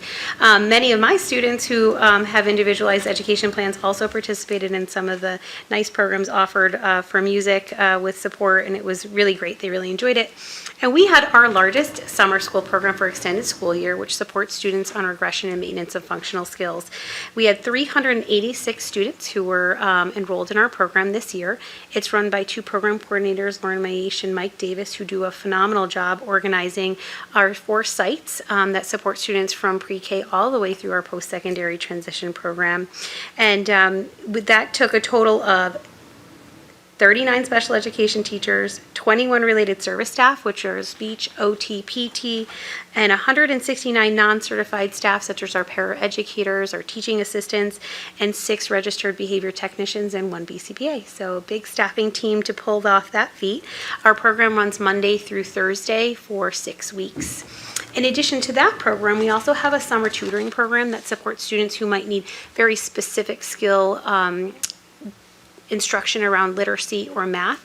That program runs for 4 weeks. We supported 73 students in that program, and that supports students for 2 hours a week in literacy or math, or both, depending on what their needs are. And beyond those 4 weeks, we also had 17 students who continue to receive tutoring throughout the summer. As a department, we hired 22 new staff members who were filling vacancies for retired staff or staff that have moved on to other positions. We've maintained our original ESSER-funded 8 positions that were both special education teacher positions and clinical staffing. And as Paul discussed, we also supported the hiring of 6 new positions from the reallocation of our ESSER funds that were the pay-to-play funds to support the hiring of a mental health coordinator at the elementary level and 5 elementary school counselors. That funding will last the program 2 full years, and we're hoping to provide a board report on that in the coming year. We're also still in the hiring process. While we have 22 new positions filled, we have 3 current vacancies for special education team members that we're hoping to fill soon. We do have coverage for all of those positions, but certainly we are looking to fill those with more permanent staff members. We do have 92 teaching assistants starting the year and 132 paras. We had, as this time last year, 64 vacancies for teaching assistants. This year, it's 61. So it is a continued trend that we're having more difficulty finding support staff. And so we have been working with a local university to create more of a pathway to support in employing students who are getting advanced degrees here in the public school system. So I hope I could share more at a future date about that, but we are looking for alternative methods to secure trained quality staff members to serve in those non-certified roles. So every year there's some new news, updates, or mandates in the world of special education. One that I talked to you a little bit about last year was the launching of our new CT-SEDS Connecticut Special Education Data System platform. Officially launched July 1 as anticipated, and it is a very comprehensive system. It includes all of our individualized education plans, our 504 plans. It houses our private school student service plans, which have historically been paper and pencil. So now students are actually loaded in the system, which I think will create a good tracking method. Our seclusion and restraint data and all of our state reporting is on the system. It does tout that it is parent portal access, so information went out last year across the year to families about how to access the system, information on the new document, how it looks and how they can read it. But there will be many opportunities across this year for parents to engage in that as well. So those dates are forthcoming, but we do have a partnership with CPAC, which is a Connecticut-based advocacy group that put out several trainings last year, and also the Avon SEPTA partner with them, and West Hartford families were invited to that as well. So we'll have ongoing events, and SEPTA also plans to do more for parents around the new IEP, the new 504 plan, and parent portal access. We've also started training all of our staff. Over the course of this summer, we rolled out our system to all of our administrators, our clerical staff members, and then as teachers returned, we rolled it out to our entire pupil services department, and more recently, just at the end of our first week, all of our reading specialists, curriculum specialists, and school counselors who handle our 504 plans as well. In addition to rolling out the new plan, there were new specific learning disability guidelines that were released by the state of Connecticut. They are a pretty significant shift in our eligibility documentation, our process and procedures. You might have heard that Connecticut opened a department within itself for literacy, just focused on literacy and structured literacy components. And so we see that the new CT SEDS and eligibility criteria and guidelines are very much aligned with that, specifically in the area of reading. The eligibility criteria in reading has shifted to identifying the type of literacy disability versus a generic reading disability. So you can have a reading disability that's decoding related, comprehension related, or combined type. And so it's very specific as to how that process will look. We've already started rolling out that professional development to our team members who support our SRBI processes, and we'll have continued professional learning for all of our pupil services teams as well. Lots of new learning this year. And I'd be remiss if I didn't mention that September is Mental Health Awareness Month. Last year we did see some pretty significant increases in our risk assessments and our students' mental health and well-being. And we really have been responding in real time to those student-based needs. And the reallocation of our ESSER funding for these positions at the elementary level is a reflection of that. And those supports are really designed to provide proactive support. We have clinical teams in all of our schools that are providing the reactive support, but what we noticed was that having the level of support to be in the classrooms, providing lessons, being able to understand what the needs of a particular building or class or grade level might be, and for these elementary counselors to provide lessons, support, and proactive measures for students is really the goal. And so we've started rolling out that plan with our mental health coordinator in conjunction with our curriculum and pupil services department supporting the overall design and rollout of the plan. We also have reallocated one of our middle school school counselors to be an engagement school counselor. We do see that engagement continues to be an area of difficulty for our students, and that middle school counselor will work across all 3 schools on supporting positive school engagement, supporting students getting into the building and making them feel comfortable, and supporting them as they re-engage in their learning process. And we're also exploring community private-based services through partnership with Hartford Healthcare to have a satellite clinic in the schools at the high school to support the clinical needs of our high school students. We also sent a team to go get QPR trained. QPR is Question, Persuade, Respond. It's a suicide prevention training, and they are train the trainer trained. And so we are going to be meeting later next week to talk about a rollout plan to ensure that they're able to train staff within our schools to support knowing how to identify the risk signs and where to go if you identify that there is a risk for a student. Pass it on to Mr. Duarte. Thank you. So I just wanted to begin by thanking everyone in my office. First of all, as you can see by the numbers, it was a very busy summer in my office. And I also want to just thank all of the staff, teachers, administrators that came in over the summer. One of the things we pride ourselves on is having a thorough interview process and a robust process, and that requires people to be there. And so it was great to really see so many folks volunteering to be part of this work. So I guess I'll say when the dust sort of settles, because I know we're still settling some different pieces, but we hired 105 folks this summer, 78 contracted teachers and 27 interim. In addition to that, we hired 10 new administrators. When you look at those numbers, I was actually really happy to see it was a split of about 50-50 with internal candidates and folks from outside of the district coming in. So I think that's a nice blend of some people that understand the culture and understand sort of our institutional knowledge, as I like to call it, and people coming from outside that bring some new and fresh ideas as well. So I think that was a really nice mix there. Our turnover rate for the year landed at about 6%. You can see that our retirement numbers continue to be a little bit higher than normal, and I think still some of that is folks that wanted to get through the pandemic, sort of see some things through, and then were able to retire. Interestingly, our miscellaneous category did go up. We saw a little bit of an increase, and sort of diving into that, it's folks that are, honestly, some of them are just being tapped by other businesses outside of education, and I think some of these other businesses are realizing the skill set that our folks have and how well and how much they adapt and what they're willing to do. And so they're being recruited. And so we saw some people doing that and moving in that direction. But again, I think our numbers are solid there, and we're pretty pleased with them.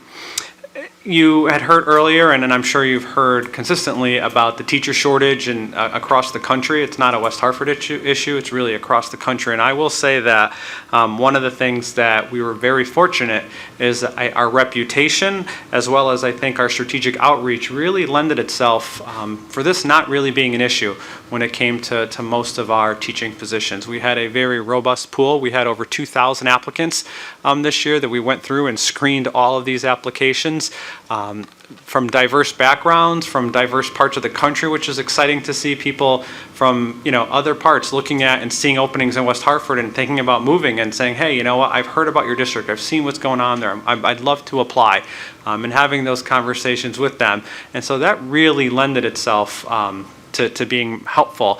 Certainly in a couple areas, I would say special ed is one, and also science is another area where we are struggling and continue to look. And so again, being proactive and reaching out and doing all those pieces is where we'll continue to work. But you can see we had over 85% of our people that we brought on board had some level of experience. And so that's a neat place to be. And even just I guess I'd say probably the highlight of my job is getting to meet with everybody when they're coming on board and just sitting and getting to hear their story and listening to them and why, one of the things I always ask is why West Hartford? Why, and to hear just how oftentimes they cited our work with equity and our work on this and how transparent we are with that, and really being a draw to come here was really exciting for me and wanting to share that with the team. On August 25th, we hosted our new staff orientation program. We had over 70 individuals attend that. Really some outstanding conversations, a great opportunity to, I think, acclimate people to, I guess I'll call it the West Hartford way and sort of how we do business here. It was moderated by Shoshana Foster, who is a third grade teacher at Bugby. She did an amazing and outstanding job. Again, great speakers, many of them sitting at the table with me, but and I mean no disrespect to any of them, but the highlight really was the students from Norfelt as they came in and sort of gave to everyone what they think a good teacher is and their advice to teachers. So I took a lot of notes and brought them home and gave them to my wife, and did all that. But I passed them along. But they really were just outstanding. And again, it was a nice sort of reminder of why we're here and why we do what we do. And to see their energy and to see their passion was just really, really great. From a diversity perspective, that certainly continues to be at the heart of the work that we do and the work that comes out of my office. We all recognize the benefit that students gain from seeing someone that looks like themselves. And so we are proud, and I'm happy to report that we did have 12% of our new hires identifying as a minority candidate. That's higher than we've had. It does bring our numbers up to about 10%, so certainly a lot of work to do, but I think we continue to move in the right direction and just having a lot of conversations. And actually at our opening leadership meeting, Dr. Morrow really provided me with some time to talk to the entire leadership team and to look at that and really to start to think about proactively what more can we do. And it was really exciting to see some different administrators stand up and come afterwards and say, hey, I'd love to lead some PD on this and different things that I'm doing and different ways to use some of the different platforms to sort of leverage and again, be strategic with that. So, I'm very optimistic we'll continue to see that upward trend.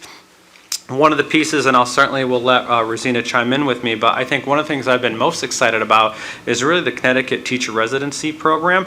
And this is really an alternate route to elementary certification. And when you think about some of the barriers that get in the way of just getting your certification so that you can get in the classroom, particularly when you're at a certain stage of your life, I think a lot about some of the different, particularly the folks that went into this program, some of our TAs and our paras that are just outstanding educators. And you just know that. I know it in my heart, I know it in my head when someone's an outstanding educator and I watch them work with children. And when you talk to them and you say, hey, why aren't you teaching? Why don't you get certified? And they start to talk to you about just, the true roadblocks that are, with having and being at different stages in your life and having to now go into a program and to go through that. So when we saw this program, we were so excited, so thrilled to get involved. We had an abundance of applicants, both for mentors and for mentees, and really seeing how competitive it was and seeing the 3 folks that came through, I think made me even more excited to see the potential of this program. We've got one at Bugby, one at Charter Oak, and one at Duffy. And the goal of this program will be they are going through some pretty rigorous and intensive coursework over the past 18 months. I actually met with all of them a few weeks ago, and they were telling me how rigorous the coursework was over the summer and how challenging it is, how much they're really pushing them through. So they'll get through all that coursework, and then they get to spend the whole year in a classroom with one of our teachers. And I think about that from just training for almost any profession, how amazing and what kind of great training that would be to actually have a year of watching someone that you'd consider an exemplar in their craft and just getting to learn and pick their brain and see that. And so that's what these folks will get to do. And at the end of the year, they will get certified. And we will be hopeful and are excited to hopefully then bring them all on board next year. So, Rizzi, I don't know if there's a little bit more you'd like to add to that. No, I think you covered it so well. I mean, you're excited, Julia's excited, but I'm just plain giddy about the program. I mean, Claire knows that all too well. She knows the program, and so I'm thrilled to be able to collaborate with Julia on this partnership. And I think the only thing that I'll add is that this time next year, when our 3 talented pre-service teachers have completed this residency year, they'll be certified teachers here in our schools. And so we hope to be able to report to you all throughout the year, sometime this year, more extensive information about the program, and maybe even bring our residents and our mentor teachers to the table. Yeah, and we're eagerly awaiting for the state has sort of hinted they're going to open up a similar program for special education. And so, we are just sort of checking every day and clicking refresh on the screen so that we could be one of the first ones in on that too. And like I said, I think it's just going to add not only tremendous value for our teachers who are acting as mentors, because I think that's always something that I always sort of got re-energized when I had someone kind of following me around and had to almost up my game, and then also for our mentees and just all of that. And then the energy in the building to see, and even talking to some different paras and TAs who've seen this and are asking, hey, how do I get involved in that? That seems really great. And so, I really think we've hit on a great pipeline to help with some of our recruitment, but also increasing our diversity in a nice, purposeful way. So that's everything from me. Very good. Good evening. The last item we wanted to touch upon tonight is a snapshot of our first day of school enrollments. As you know, our official enrollments are October 1st, so this is really just a preliminary look, just where we are as of the first day. As detailed in the report that you have, on the first day of school, we had 8,817 K-12 students. So this was 30 more students than we had on our October 1st measurement date of last year, and 185 more than the long-term enrollment projections had originally indicated. When we break down that 185 students, we had 92 more at an elementary level, 60 at a middle school level, and 33 at a high school level. What we found is that the variances really were spread out amongst grades, amongst schools, and is really indicative of the real estate market, what's been happening in town, not just in our town, but across the state. And that's something that wasn't really a surprise to us. Over this past year, we've been monitoring enrollments and had noted that from the October 1st measurement date last year, towards the end of the year, we already had 100 more students. So we had taken that into account in our budgeting, in our staffing, but we did have to add 3 elementary sections more than originally planned and adopted in our budget. Those 3 sections will be funded through our ESSER funding, and we'll be able to do that for this year. We'll then take another look for the upcoming year and probably try to step that down a little bit. Based upon the numbers that we have, our average elementary section is 18.7 students, which is really the class size that we're trying to maintain right now.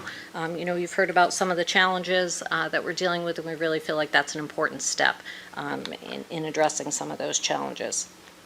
We fully expect that the figures will change by October 1st. Typically what we see are increases at an elementary level, particularly at a kindergarten or first grade level, and then some drop off at secondary schools as we get more information as to students who are actually attending, who may have decided to attend a magnet school, a private school, etc. Typically, we do an enrollment report at the second meeting of October, and I look forward to presenting more information to you then. We'll have more details as to what our actual enrollment is, our actual section sizes, and account thereof. But from a snapshot perspective, I'm happy to answer any questions, and since I'm the last one to go, I guess I will offer all of my colleagues up for questions as well. Thank you all so much. Yes, teammates, questions. A lot of good information, inspiring information shared with us. What are your thoughts or questions? Taking a moment to let it marinate. I had two questions. In terms of the plant, and I may have missed it, or probably missed it, the softball fields, was that mentioned, or did I miss it? No, I didn't mention it. Oh, okay, then it wasn't just me. Thank you for bringing that up. So the softball scoreboard at Hall, which has been a focus in front of you a couple times, is the scoreboard has been delivered. We got it through town planning and zoning in August. There was a 2-week waiting period after it's approved at the meeting before you get the certificate. There has been a small holdup in the building department. They want one more engineering sign off that for wind, that it will hold up to 120 mile an hour winds or something like that. But the good news is the beams are in place, the scoreboard is here. We're waiting for this final sign off to get the scoreboard work started. So that's one of the pieces. We're also looking at dugouts at both high schools to see what we can do there. So we're doing some preliminary work to look at those dugouts and larger than that and more facilities than that. But we'll be looking primarily to start with at the dugouts and getting that scoreboard up this fall. We hope in the next few weeks. This last delay, we were just checking on to see if we can get it signed off pretty quickly. Thank you. Second question, and I thought I had brought the capital budget book, but I left it behind. Remember last year when you guys were, or when it was being presented, the comment being made that you don't always get it all done because you're in a short time frame. I was just curious what major projects still need to be done, or what percentage were done? As you may have heard in the presentation, a few are a little bit slow. For instance, the Sedgwick bathrooms are a little bit behind, but we expect they'll be caught up this month. Okay. The man trap at Norfolk School, waiting on some fire doors, and the tennis courts that I think they had hoped to. I think a lot of this has to do with the sealant. The weather's going to cool off right now. Yeah. So because they can't guarantee to get that sealant on, they have to do that in some phases. So that was another project. No, I heard that. It's a little bit late. Yeah, I thought I was under the impression from what they said last spring, everything either was done or didn't make it. So yeah, I guess there's more flexibility than I thought. That's fine. Okay, thank you. Thank you. Other questions, comments? Jason. Thank you for the presentation and for such good news with the start of the school year. I wanted to, just kind of go in order because with one question that was about the Wi-Fi and public Wi-Fi, and I'm wondering, at what point do, sorry, just want to make sure I'm referencing the material. Yeah, the outdoor wireless in public parks. Is that public Wi-Fi that is provided by the town? If I could add, yes, Jason, that's really something that the town will have more information on. Remember that we share IT services with the town, and so that's something that the town has been pushing for, to have it be a town-based wireless here in the center and to common areas like parks and such that that will piggyback then on the fiber network that's throughout the town. I see. So the hotspots that are provided to students, are those linking to that Wi-Fi network? Hotspots that are any sort of wireless hotspot would, there's really two ways to do it. There's no need for a hotspot if have access to a free wireless network. So when the town implements this, if I'm a student on my Chromebook and I'm working on something sitting outside of the Next Chapter bookstore, which is currently open, make sure you stop by, frequent it often. If I'm sitting there having a bubble tea and working, I would be able to access the town's free Wi-Fi. If I'm in a place where perhaps in my neighborhood, in my home, I don't have access to a wireless network, the hotspots are mobile access pieces that will enable a student or a family, usually up to 5 or 6 different devices to access, and that access is via a cellular network. I believe in this case they're Motorola. Okay. Well, that point about, students needing access often means that families need access. Yeah, that addresses both. Yeah, and, just thinking about the efficiency level of having a more extensive public Wi-Fi system that can reach into those residential spaces, not just into public spaces. It seems like a cost savings in the long run for the town and I think so in the long run for the town. It's interesting that, this is not something new. We've been looking at this. I know the town's been looking at this for years, for 3 or 4 years. In fact, when COVID hit, that was one of the big concerns, is how do we address some of the access issues and some of the Wi-Fi issues. And different districts across the country were doing it in different creative ways. I know of a district, I believe in Pennsylvania, that outfitted school buses with mobile hotspots and would station school buses during the day in certain neighborhoods and such. And so we looked at the option of that. Is that something that would be feasible for us as well? So this is something that the town has been planning for years, and that we're very excited about, that they're going to be able to expand this. Because I think that an equity approach to that is also cheaper. Yeah. Okay, cool. Other questions? Claire, yes. So I just had a couple questions. At the capital improvements, or the capital budget meeting back, I guess it was January or February, it listed a bunch of ventilation and different things that had to be done. When I looked at the list, I know the Duffy PTO meeting I attended, the PTO members were concerned about upgrades to one of the oldest schools. It did not make the list, but I just wondered, what are some of the plans to work on the Duffy ventilation system, the windows, some of the building issues? Dr. Moore can add on. In talking to Bob Palmer and our facilities people, Duffy seems to be one of the main #1 issues for next year, including windows, air handlers, security updates as well, and of course their regular maintenance. But Duffy seems to be probably one of the highest schools on the list for the next round. Yeah, when we went ahead and shared this with the capital improvement plan, understand that, when the plan was always to begin the work at Duffy next summer. What we're doing at this point is the engineering is in design for the project. Bob Palmer and his people have been working for the past couple of months through various options, working with the town, working with Catherine Divinity, who's a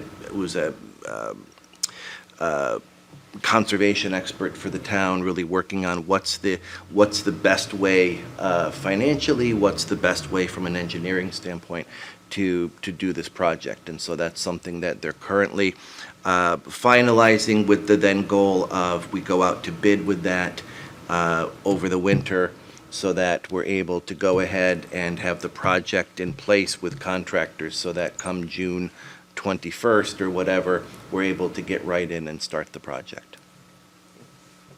I have a couple more. With the summer program, by my calculations, about 70% of the kids were high school, 23 elementary. The middle school program looked great, but have you been thinking about how to grow that? It was 7% of the kids that did any kind of summer school. So it sounds like you gave the enrichment part that would entice them and make them want to go, but that population, it'd be great if that could grow. Certainly, and that was something I took note of personally, in terms of it was a decreased enrollment in our middle school program from the previous year. That was not a budgeting constraint or a design constraint. That was a selection constraint among, I would say, our families. So we did promote the program. The program obviously begins with some teacher recommendations. We're looking at an earlier notification this year to see if earlier notice doesn't potentially entice more families to participate, and have an understanding if that was in any way, shape, or form an obstacle. But we were prepared to run more classes just simply based on what the demand was, what the enrollment was.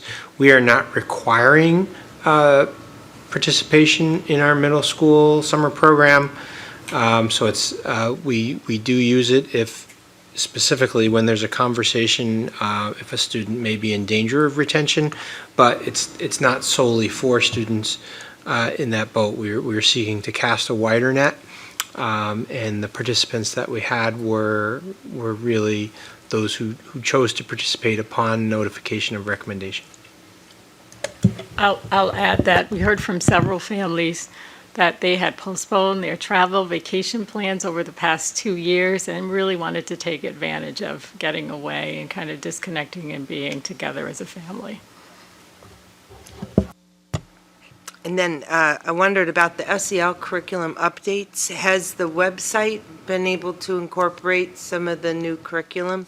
You had quite extensive lists of the books and things that were in the SEL curriculum.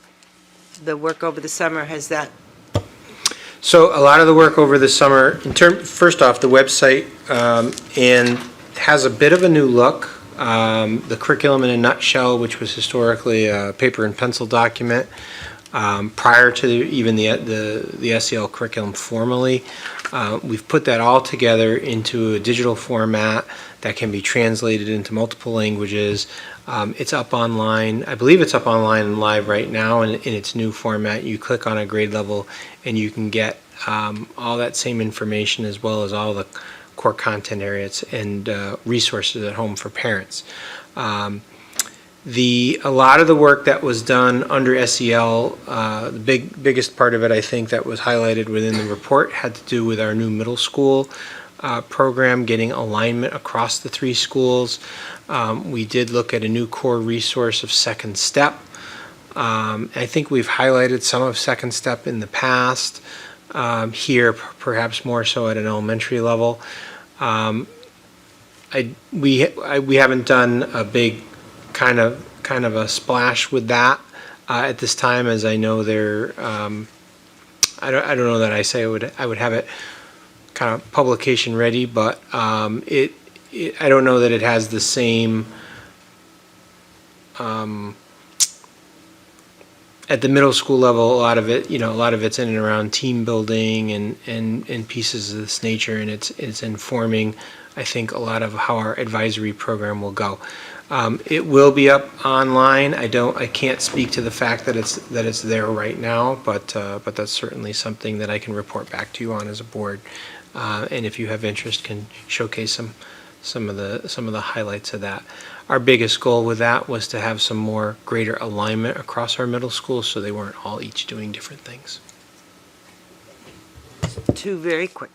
The lunch extension by the state, how long do we anticipate that free lunch will be available to all students? So we received a grant from the state of approximately $930,000. So how long it will last will depend on how many of our families and our students take advantage of the free meals. We hope that they will continue to do so. If we look at kind of the average number of daily meals that we had last year and our standard percentages of students who are eligible for free and reduced lunch, I'm estimating it will last about 70 school days. So that gives us time to really kind of get a trend, get a pattern, see how we're utilizing these funds. Information has gone out to all families to notify them that meals will continue to be free for a certain period of time. As part of the grant, we are required to monitor that and notify families when we expect there are only 30 days left so that they can be prepared. We've really made a push to get all of our applications for free and reduced lunches out to families. Some families are direct certified, and so we already have that information, but we really want to make sure, particularly if there have been changes in families' financial situation, that they have the ability to apply, that they have enough time to do that, and that we can get them qualified prior to these funds expiring. As I've mentioned before, I do think that more people find lunch, hot lunch, pleasurable, and the parents are not packing lunches as much. So I think there's more people will apply. And the last quick question, the open choice dinner that you offer, what percentage of the open choice families are represented? And this is a great opportunity to build that community and connection with our open choice families, but are there things that stay in the way of them attending, and what percentage do you get? So thank you for bringing that up. That was an oversight. I missed discussing that during my section, but we were pleased this year to be able to bring back our annual in-person welcome dinner and information session. While this year we didn't see our usual in-person attendance that we normally see, there was great participation in the one-on-one virtual programs that we offered. So we were pleased to welcome, I think, 26 new, maybe today, Liz, we're up to 27 newly enrolled open choice participants. And so we try to wait until later in the lottery, mid-August, to host that one-on-one, or host the welcome dinner and information session. We did hear from families that they were able, those who enrolled really early, they were able to take advantage of going to the schools and being a part of those school-based activities. And so it sounds like a lot of those principals left no stones unturned.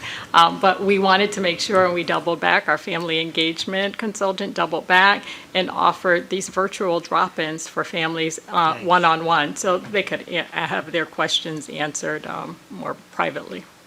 Great. Thank you.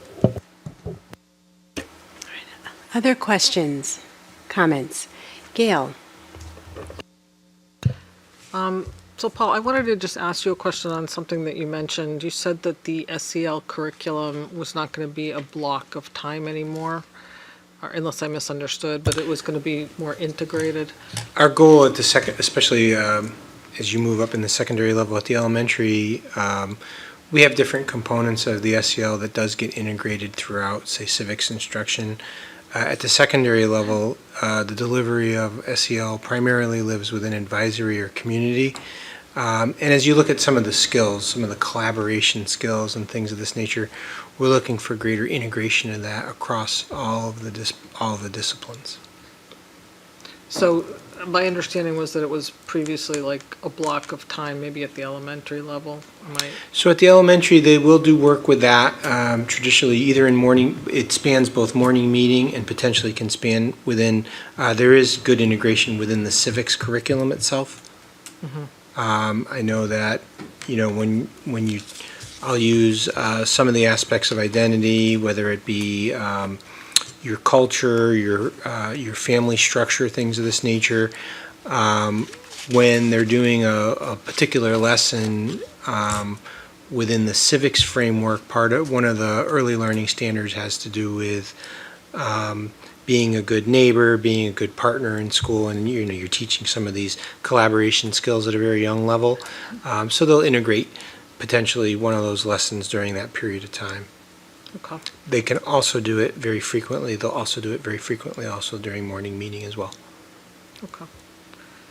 Can I ask one more question? I just wanted to ask on the new hires. There were 22 new positions.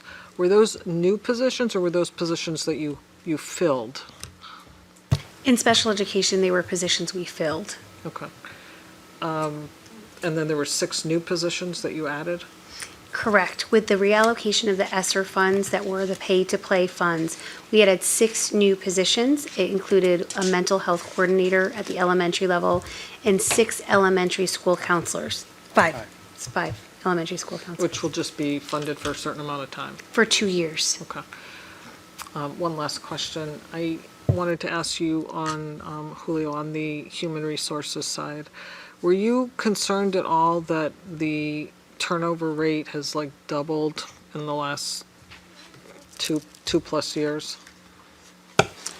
So I think looking at the retirement number, really, I think that's a huge jump there. If you look at that, we were at 14 and now we went to 28. So, I mean, that doesn't concern me because I'm assuming that folks sort of hung in there. And I know many of the people that retired from my time at Connor, they could have retired 2 years ago, but wanted to sort of get through and, as I said, kind of get everything back to normal. So, I think what I'll be curious to see is the numbers next year. I think when you look at our other categories, other than that miscellaneous one, I think we're pretty aligned with our previous years. And again, the miscellaneous one, I need to kind of get a better trend. Is that just a one-year blip? As we've looked and as we've had conversations, I know with a lot of my friends that work outside of education, they're running into issues with hiring and they are outreaching to schools. I think that's my question, is people trying to recruit out of the school systems into other jobs, and is that going to be something that is going to grow? Yeah, I think if you look at, the reality is many of us that go into education, you go into it for reasons that you're not going to find that fulfillment in other career paths, and so I think that's the piece when we look at some of the different, if I'll call it perks, and by perks I mean just the connections with kids and those types of relationship building and just the reasons why folks go into education. I don't think you'll find fulfillment in other places, but I do think we need to be mindful, and we've had a lot of those conversations just with self-care for our staff and to make sure they're taking time for themselves and make sure they're looking at, those pieces, because I think that's the key. As you've gone through and with Melissa's folks especially too, is they're dealing with a lot of trauma from students and hearing a lot of those stories. And so that takes a real toll on you yourself. And so that's why we consistently let folks know the supports that we offer, whether it's our employee assistance program or just all the other pieces that we can offer to our employees, because we want to make sure that they're taking care of themselves and that they're being healthy too. And I think that's a little bit different because I know many of, again, my friends that don't work in education have different flexibilities. And so really trying to kind of leverage that and let people know, like, here's what it is, but here are the perks with being in education. But I appreciate the question. I think it's something we'll definitely want to track, particularly going into next year, as we hope, fingers crossed, this will be, sort of back to normal kind of year and seeing that, that piece.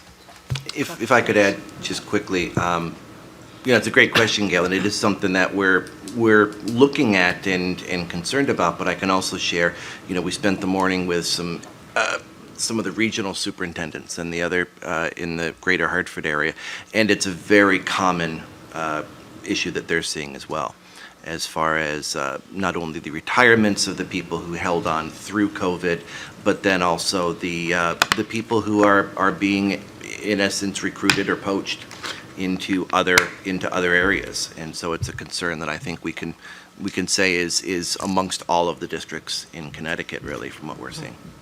Yeah, thank you. Other thought, Jason? Yeah, thank you. Also had another set of questions around teaching.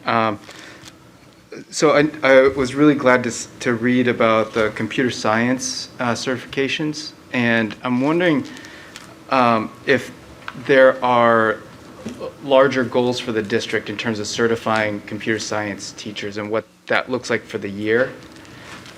Maybe I'll bundle some of this.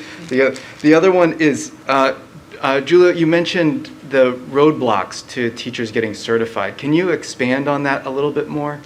And I think would love to see, as you indicated, perhaps a presentation from those teachers involved in that, and just there were so many interesting groups that have formed over the summer. It'd be great to see presentations from them to the Equity Squad, Coding Without Borders. And if possible, I don't know if we can we have music in here? Can we have the summer jazz jam? The summer jazz jam was about 45 students, so I think it'd be a little much to bring in, but I You can catch the share Bushnell. They're wonderful. Yeah, the Bushnell? Next summer. Yeah, awesome. They're wonderful. Okay, yeah, so that's a set. I'll start real fast and just, I want to thank you for highlighting that computer science certification. Very proud of that. That was an effort led by Jackie Coricelli that you guys have had the opportunity to meet. I believe everyone is, I think she's presented in front of you. She's such a dynamic person and doing great work with our teachers. So she led a collaborative inquiry team, which is one opportunity during our Wednesday CSIs, where she did coaching and mentoring to support teachers that were interested in getting that endorsement. It's a relatively new endorsement from the state of Connecticut. It's a little bit different than our other teaching certification programs where, you know, if I want to become a biology teacher, I'm going to go and I'm going to learn biology pedagogy. I'm going to go to a specific school for that. It's open to anyone. And right now, you know, across the state, a number of teachers are eligible to be sort of grandfathered to be able to teach computer science. That's according to the state, that's anyone with a science certification, anyone with a math certification, and I believe they just opened it up to CTE, which they hadn't done initially, which was a faux pas on their part. Now what they're doing is they do have this endorsement, and I believe that's kind of the direction they're looking to bolster the preparation of computer science teachers moving forward. They're looking to bolster the curriculum. You know, it's an ongoing effort across the state. Obviously, it's an area of focus for us, and I'm very excited. We do hope that we can continue to support our teachers to increase their expertise, not just in the secondary certification, but as we continue to integrate computer science within all of our disciplines at all of our levels. So thank you for that, for noticing that. So, and Jason, I don't want to generalize what I guess I would consider to be just traditional roadblocks for folks, but I think if you're looking at, you know, what are some of the biggest issues and conversations I've had with people, it really comes down to time and money. You know, and I think about like myself when I went through my program is essentially you're going to school, you're doing all the schooling, and then you're required to take a year and essentially work for free and spend a year doing that. And so I think, especially with many of the folks that I've met through this program, you know, they've got families, they've got different situations, they've got to put food on the table for their kids, pay the mortgage, and that's hard to do when you're not making any money. You know, and so I think that's the pieces. When I talk to a lot of them, and I know Rosina certainly can chime in, they're just outstanding people that just to go to school right now really doesn't make sense for their structure and their family and all the other things. And so then they start to have to make those decisions. And, you know, I think it's sad when I think about you need to decide between following your passion and perhaps your calling and sitting in front of making a difference in a child's life, or doing a job that you like and put food on the table for your own family. And I don't know that that's really a fair decision that we're requiring people to make. And so a program like this really, you know, helps eliminate those roadblocks, and I'll use them as roadblocks. Probably barriers is a better word, but I use them as roadblocks because I do think they are. And then trying to figure out like how much of it really is required, you know. And again, I think about if I could sit and watch, you know, a teacher for a whole year and spend a year in a whole classroom with them, I really feel like I would be really good at what I was doing if you're putting me with a great teacher. You know, and so looking at that structure, I just think it's the right thing to do. It's the right thing. And when you meet with these folks, and that's the piece, because the other piece we talk a lot about is when we talk about students, the same thing with adults, it's knowing their story. You know, and so again, I had the privilege of sitting with them, and when I hear their stories, I'm inspired. You know, and I'm like, I wish I could just sign a paper and give you a certificate because you're ready to teach. You know, and they're doing it. So many of them have been in our classrooms and they are doing the work. You know, they just don't have that piece of paper, and we know that piece of paper is the barrier, and without it, there's nothing you can do. So again, I get excited, and I forgot your term, giddy, whatever your word was. I'll get there. But right now I'm just excited and passionate about it because I think not only is it good, I think it's the right thing to do. I'll just add one more unique characteristic or aspect of the Connecticut Teacher Residency Program is their support through the successful completion or passing of the assessments we have within the program a number of career changers, switchers later in life. We've met real estate agents right here in town of our school-age children in the program, engineers who are switching over. They're coming from different, even a former NFL player. And so test taking may be something that they haven't had to do in a long time. And so that's been a barrier to certification for many of them. And so this program supports them. And they are being paid with benefits. I knew that you were eager to say that, right? Yeah, because that's an important thing. It doesn't cost them, and then if they are successful, they get to work. You are saying you can work in our schools. So it's not, they don't even have to do the job hunt. If they are successful, they get a placement. They've interviewed all year long in our classrooms, and so they don't have to just stop out of work, stop out of employment and income and benefits. We're providing that as part of the program. And I think too for the district, it's, certainly it's an investment, but ultimately I think it's a really outstanding investment. Because again, we're going to have folks that are trained by, or I'll say mentored by some of our most outstanding teachers for a whole year. And again, the commitment is, yes, we're providing them with a salary, but we're also covering their benefits, which, you think about that piece is, okay, I'm going to go work for free. That's one thing, but now I'm also going to go and not have benefits, and I'm going to have to go on maybe COBRA. So, trying to figure out just the math behind that, it's just not realistic for many people, and I don't blame them. So I think in moving in this direction, I think it's, like I said, I'm confident that we're going to have 3 outstanding educators that, in a couple years too, we're going to look back and say, wow, that was a real home run. Gayle. Thanks. I just want to make one comment on that. I think that's an outstanding program. It reminds me a little bit of like medical residency, where you're kind of mentoring with somebody and then you're in the job. Are those people then committed to West Hartford? Do they have any commitment to us since we've given them benefits and a year of salary, or can they after that just go anywhere? I don't know if there's a formal commitment, but I know these folks, they've been here and they're here because they want to be here. Yeah. And like I said, I think they know the commitment we're making to them, and it's a true partnership, and meeting with them regularly and hearing those conversations. I think at the end of the day, we will build a solid relationship that they're going to want to be here, and they're not new to us either. That was one of the things, because we could have gone through a process and had perhaps someone from a different district come, and we really wanted to commit to our folks that we knew, that our principals recommended, that they went through a whole screening process that we weren't really even involved in, so they got through the whole process and made it. And again, I feel very confident that they're going to want to be here in West Hartford. I do think it does open up us an avenue, as Dr. Morrow said, to perhaps poach some other people, maybe are in some other districts in this program, and we'll be networking with them, letting them know all of our outstanding possibilities here too. Ari. I just have one quick question. It's always going to be pupil services related.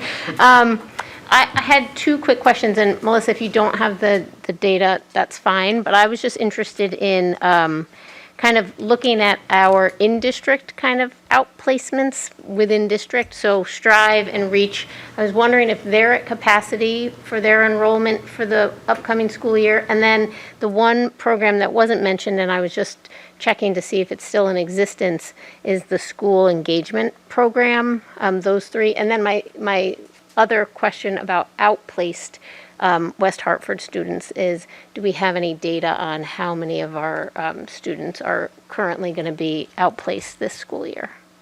I have all of that data except for Reach, so I'll let Paul speak to that piece. We actually relocated our SEP programs, their school engagement program. It's still active. We have 16 students enrolled. We aren't full per se, but we evaluate the clinical needs of our students before we take any new students, because we only have one clinician. The physical site of that program is now Bristow Middle School. It's not servicing middle school students, but it is housed now in a school. It was previously at Beachland Park in that building out front. And we think that moving it into a school-based building is a nice next step to reacclimate students to being in a school building. And we've had good attendance so far this year. Our new department supervisor is overseeing that program, and she's been a really good fit for it and supporting the team. And Bristow's been a very welcoming home for our school engagement program. Strive is starting with the largest entering class that it's ever started with to start the year. It's at 41 students, and so we would say that is pretty close to being at capacity. Certainly, if students have need, we'll always assess, where we can best service them, but certainly there is a concern whenever our staff to student ratio gets to those critical limits that we can't support. So we are starting high. We're starting high kind of across the board in our specialized programs. In terms of out-of-district numbers, the last time I checked, we were at 111. That is an area of focus for us. We do have a continuum of services in our district. We have intensive academic programs starting at the pre-K level all the way through post-secondary, and intensive behavior programs that start in kindergarten all the way through our Strive program. And those programs continue to be refined. We use best practices. We use consultations with groups that have really strong reputations, and our programs have really developed to being at a really high technical level. I'm really proud of the work that our teachers and clinicians do in those programs. But we do have students who are outplaced. Last year, we actually had a really good rate of bringing students back, and we actually welcomed a number of students back. We think we brought back 23 into district very successfully last year. And we have more students that started again with us at the beginning of the school year, also going very well. We're finding that the largest area of outplaced students right now is actually our secondary students. And we're finding that that ranges for anywhere from engagement difficulties with attendance, ability to acquire credits, or actually it could be even post-secondary. So they might have been, moved along the continuum of outplacements in high school, and they require post-secondary transition services, and they're still outplaced. But it is an area of focus for us, and we're looking to do more site visits this year to better understand what schools offer and if there's something we could be doing differently in our programs to support our students here. And then REACH is it's a general education program, our alternative high school model. It has a capacity of 40 students. My last conversation with Shelley Solomon, who coordinates that program for us, I want to say she was at 36 students just prior to the start. We're looking to fill those 4 spots, but I apologize, I don't have beginning of the year numbers. I will mention that in our last conversation, she did share that she has a number of students who will have a delayed graduation in around the change of semester around January. So they do a sort of recruitment and a referral process with the 2 high schools, certainly at the beginning of the year before school opens, or held over from spring, and then they'll do it again mid-year. So that will be upcoming, but we can make sure to share those numbers with you for our opening day enrollment report. Thank you. Other questions, thoughts? Jason? Yeah, this one's related to people services. So, Lisa, thank you for the presentation and the explanation of these programs. I was also wondering about the studies done for disproportionality in the district, and wanted to thank you for highlighting the 1-year warning. And just for clarification, I think I know the state's definition of Hispanic, but is that what? How does the district define Hispanic? So I know sometimes it is in reference to Latin American heritage. Sometimes it excludes Brazilians. Sometimes it includes Caribbeans, right? So sometimes it gets configured in different ways. Can you explain a little bit more how the district defines Hispanic? So it's actually based on student enrollment. So as students and families enroll in the district, how they identify as that indicator is how it's collected. So it's really just listed as Hispanics, I think Hispanic/Latino, and they can self-select whether or not they identify that way. Okay. And in the assessment, I'm curious to know how the district is responding, if it was related to, say, language access, or having teachers with those language skills, what were some of the remediation for that disproportionality? Sure, those are all really good questions. Certainly, any time that we're flagged for disproportionality at all, like I said, even our indicators that weren't at those levels where it was a year one warning, but certainly are higher, are things we're trying to get ahead of. Something interesting to note is that of the 11 categories of disabilities under IDEA, intellectual disabilities is actually one that has clear criteria. So it was an easy case for us to kind of go back and while our risk indicator is high, the actual overall N of students was low. It was about 16, if I remember correctly. So I was able to actually pull those files and just do a complete audit, even though that wasn't what was required. It was just, I wanted to understand, a couple of things. Are these students that have been with us historically, did we find them eligible? Or did they move in, already have been found eligible, which could skew some practices? Were there clear documentation that we followed our policies and procedures relative to child fine concerns around identification of a child, bringing them forward to the planning placement team meeting, ensuring that we were using those guiding criteria to make sure that our evaluations were comprehensive and covered all the key target areas to make that determination. And so what I found was that we did follow consistent practices of the students that were ours. There was one student who wasn't, but those practices seemed intact of the records that I had. And of course, we rely on other districts' records. So I don't suspect that this was due to a procedural or process error, but I have some of the same questions you do as well. And so I think that one of the messages that we're trying to calibrate our entire department this year, we spent time together on CT SEDS, which is a really nice platform that aligns the entire state on expectations for quality IEP writing, our processes, our timelines, our writing of good quality IEPs. It's also an opportunity for us to recalibrate over the course of the past couple of years of half of our staff being remote and virtual, us returning, the staff turnover.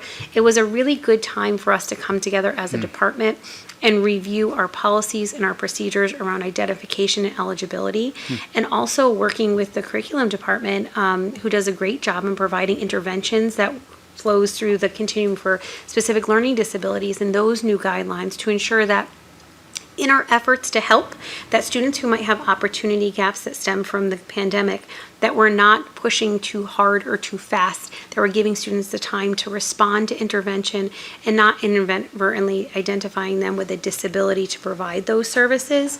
And so just reminding folks of the safeguards and the eligibility criteria around some of those 11 disability categories that have very, very clear criteria around testing requirements and scores to be able to meet criteria for those eligibility standards. All right. Well, did one last peruse through any questions, comments? All right. Well, thank you so very much for all that you've done and all that you will continue to do. And as we move along with the agenda, our staff report and board discussions, well, we certainly had a lot of that already. Moving on to routine matters and approval of the minutes. Approval of the minutes from the June 7th, 2022 regular board meeting. And seeking a recommendation that the Board of Education approve the minutes of the regular board meeting of June the 7th, 2022. Moved. Second. Is there a second? All right, any discussion? All in favor, say aye. Aye. Any opposed? All right, the ayes have it, and we have another minute to approve. Seeking approval of the minutes from the July 21st, 2022 special board meeting. Again, seeking recommendation that the Board of Education approve the minutes of the special Board of Education meeting of July 21st, 2022. So moved. Is there a second? Second. All right. Any discussion?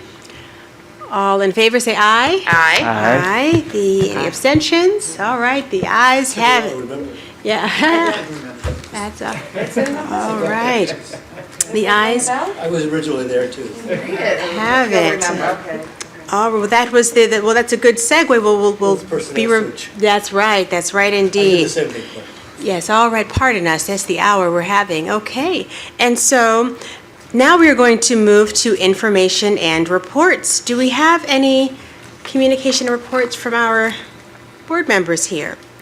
Well, I do have something to update you all on, and that is our superintendent search update. And again, there was some inquiry in terms of, boy, that meeting that we had July 21st, what took place then? As we know, that was the meeting we came together, a special board meeting where we came together to vote on partnering with CES to help us with our superintendent search, and want to keep you abreast of efforts that are underway in this effort.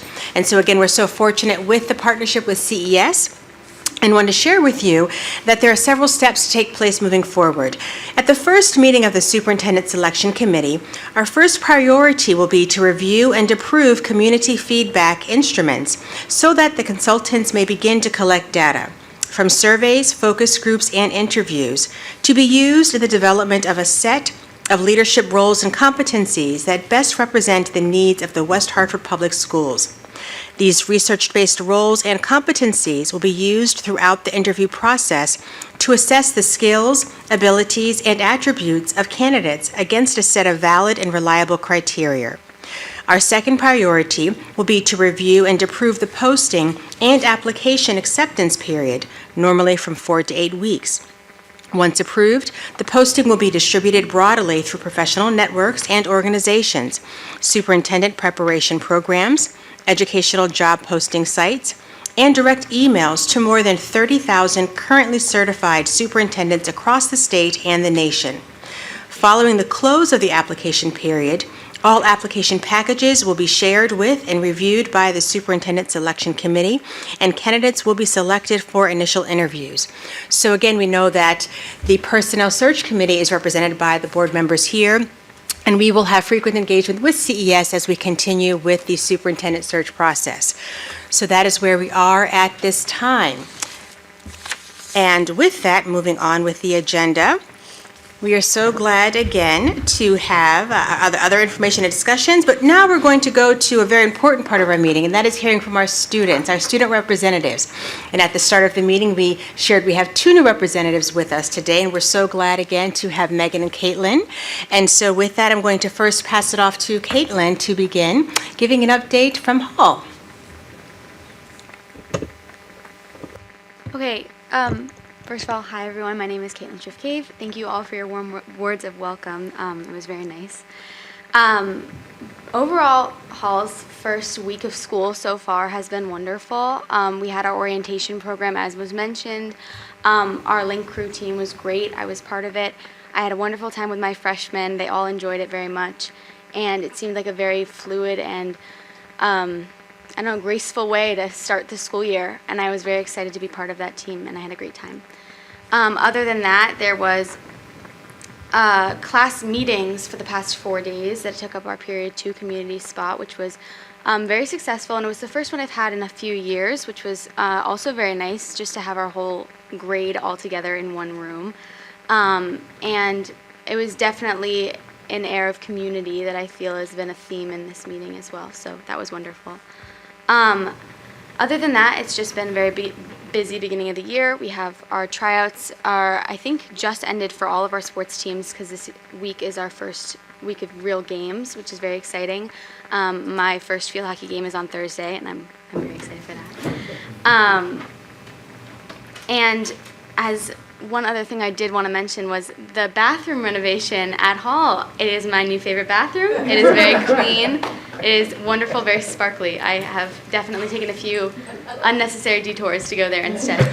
That was actually what we put into the bidding package, sparkly. So I'm glad that was a success. Well, I'm glad I could communicate that. It is definitely indeed sparkly. And other than that, it's really just the normal back to school things. I definitely have had a senior feeling of senior season, if you will, but of prepping for post high school plans, college, and other activities. So it's been a little bit stressful, but in all the best ways. And so far, I've just had a very energetic start. It's very exciting, and I'm very happy to be here. We're very happy to have you here. Thank you so much, and wish you well with your game on Thursday. Thank you. Megan. Hi, my name is Megan Murphy, and as Caitlin said, thank you for your warm welcome. Conrad's starting off the year on a great note. Like Superintendent Morrow said, I have heard these exact words from people. There was something truly different about this first day of school this year. The strong sense of togetherness is really present, and I've heard my peers, I've heard staff, and I agree myself, the atmosphere is really positive and inspiring. It just seems like everyone's really excited to have a great year as we return to normalcy in a lot of senses. In regards to athletics, as Caitlin said, tryouts have concluded for all of our fall sports, and now student athletes are gearing up for games, meets, matches, all competitions which are now underway starting this week, which is super exciting.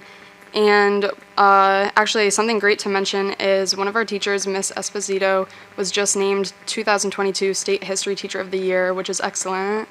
Grades specifically, freshman orientation, we also had one at the end of the summer, which was led by upperclassmen leaders in our building, which they not only put on an orientation, but also all clubs came together for a club fair so that freshmen had a chance to see how they would like to engage in our school.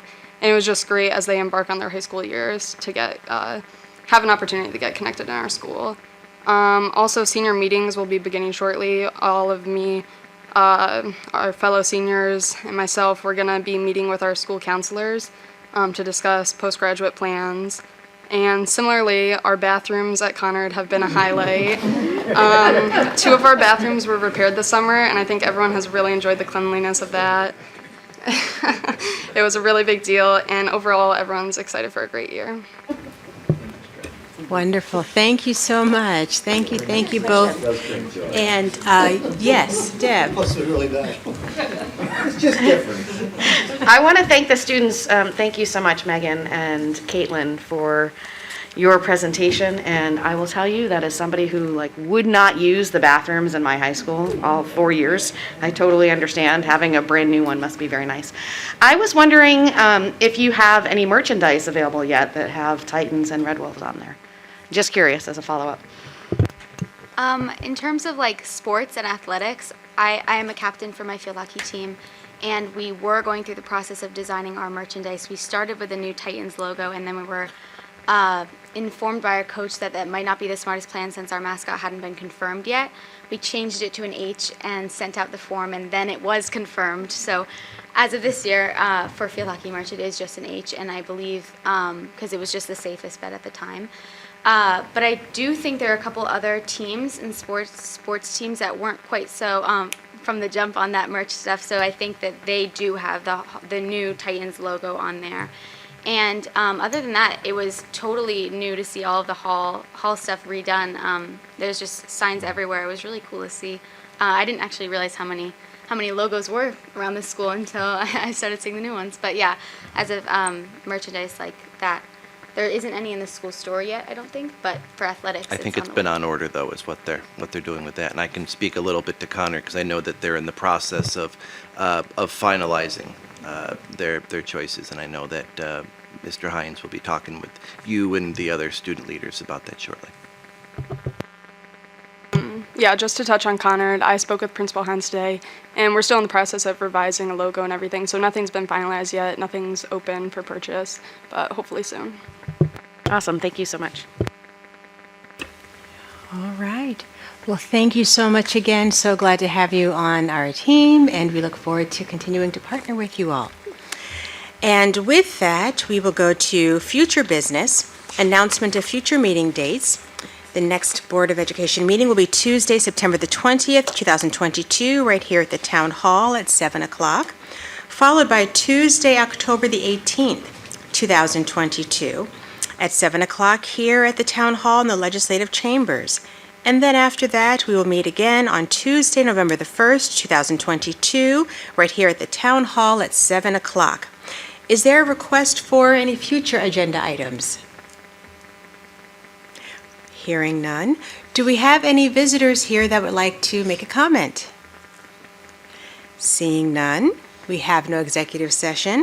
So with that, seeking a motion to adjourn. So moved. Is there a second? Second. Meeting adjourned at 10:07.